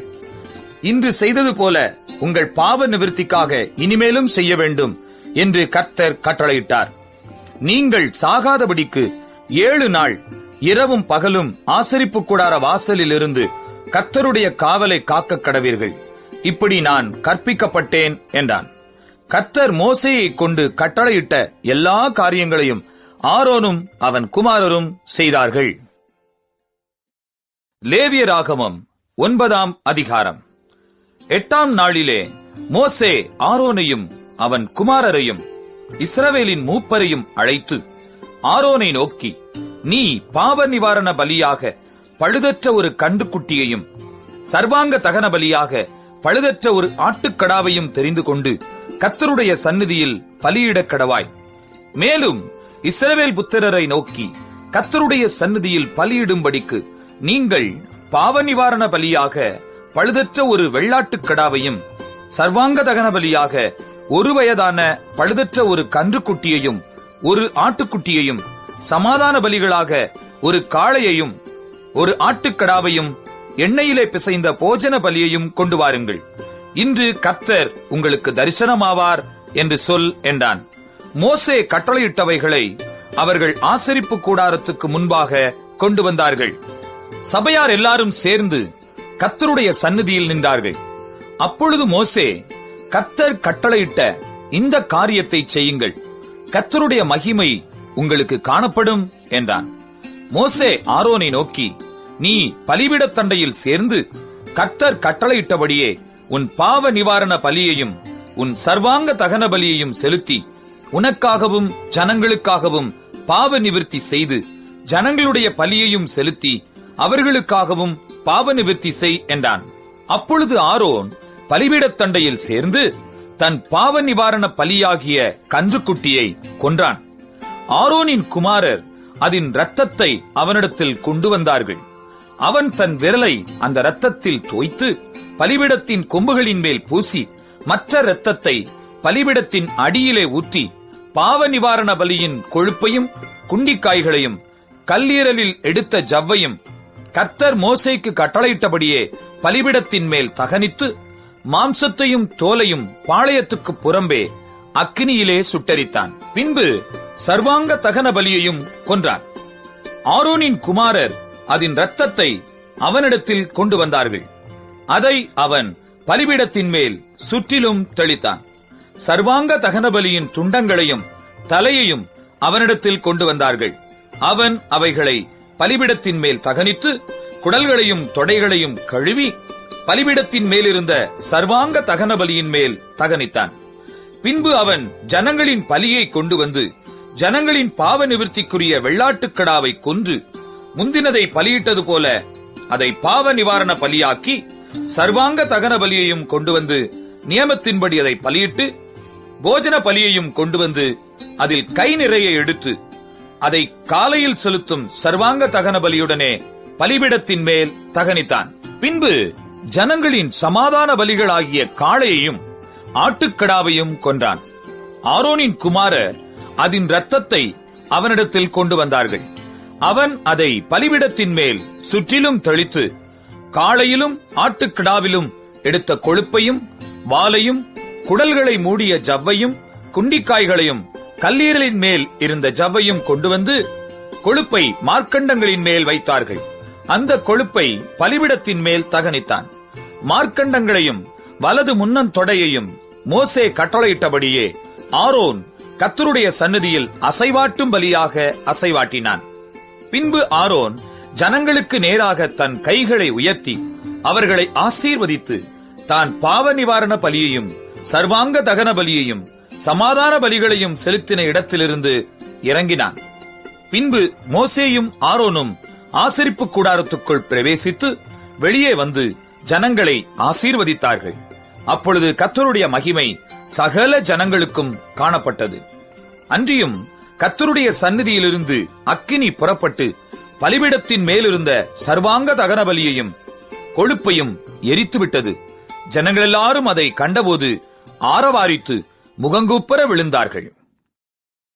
லேவியராகமம் 10ஆம் அதிகாரம்.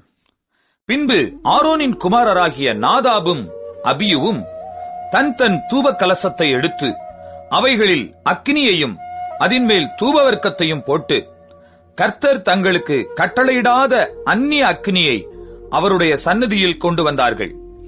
அப்பொழுது அக்கினி கர்த்தருடைய சந்நிதியிலிருந்து புறப்பட்டு அவர்களை பட்சித்தது.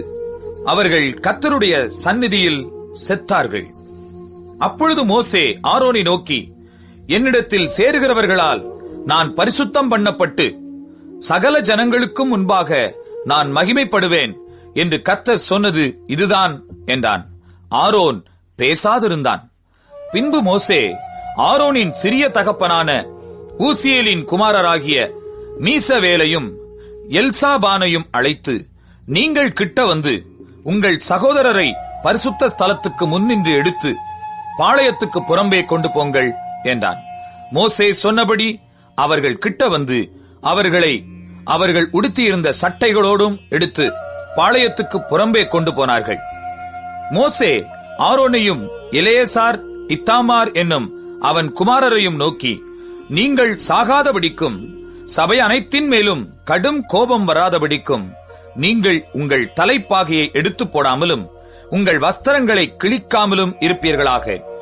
உங்கள் சகோதரராகிய இஸ்ரவேல் குடும்பத்தார் யாவரும் கர்த்தர் கொளுத்தின இந்த அக்கினிக்காக புலம்புவார்களாக.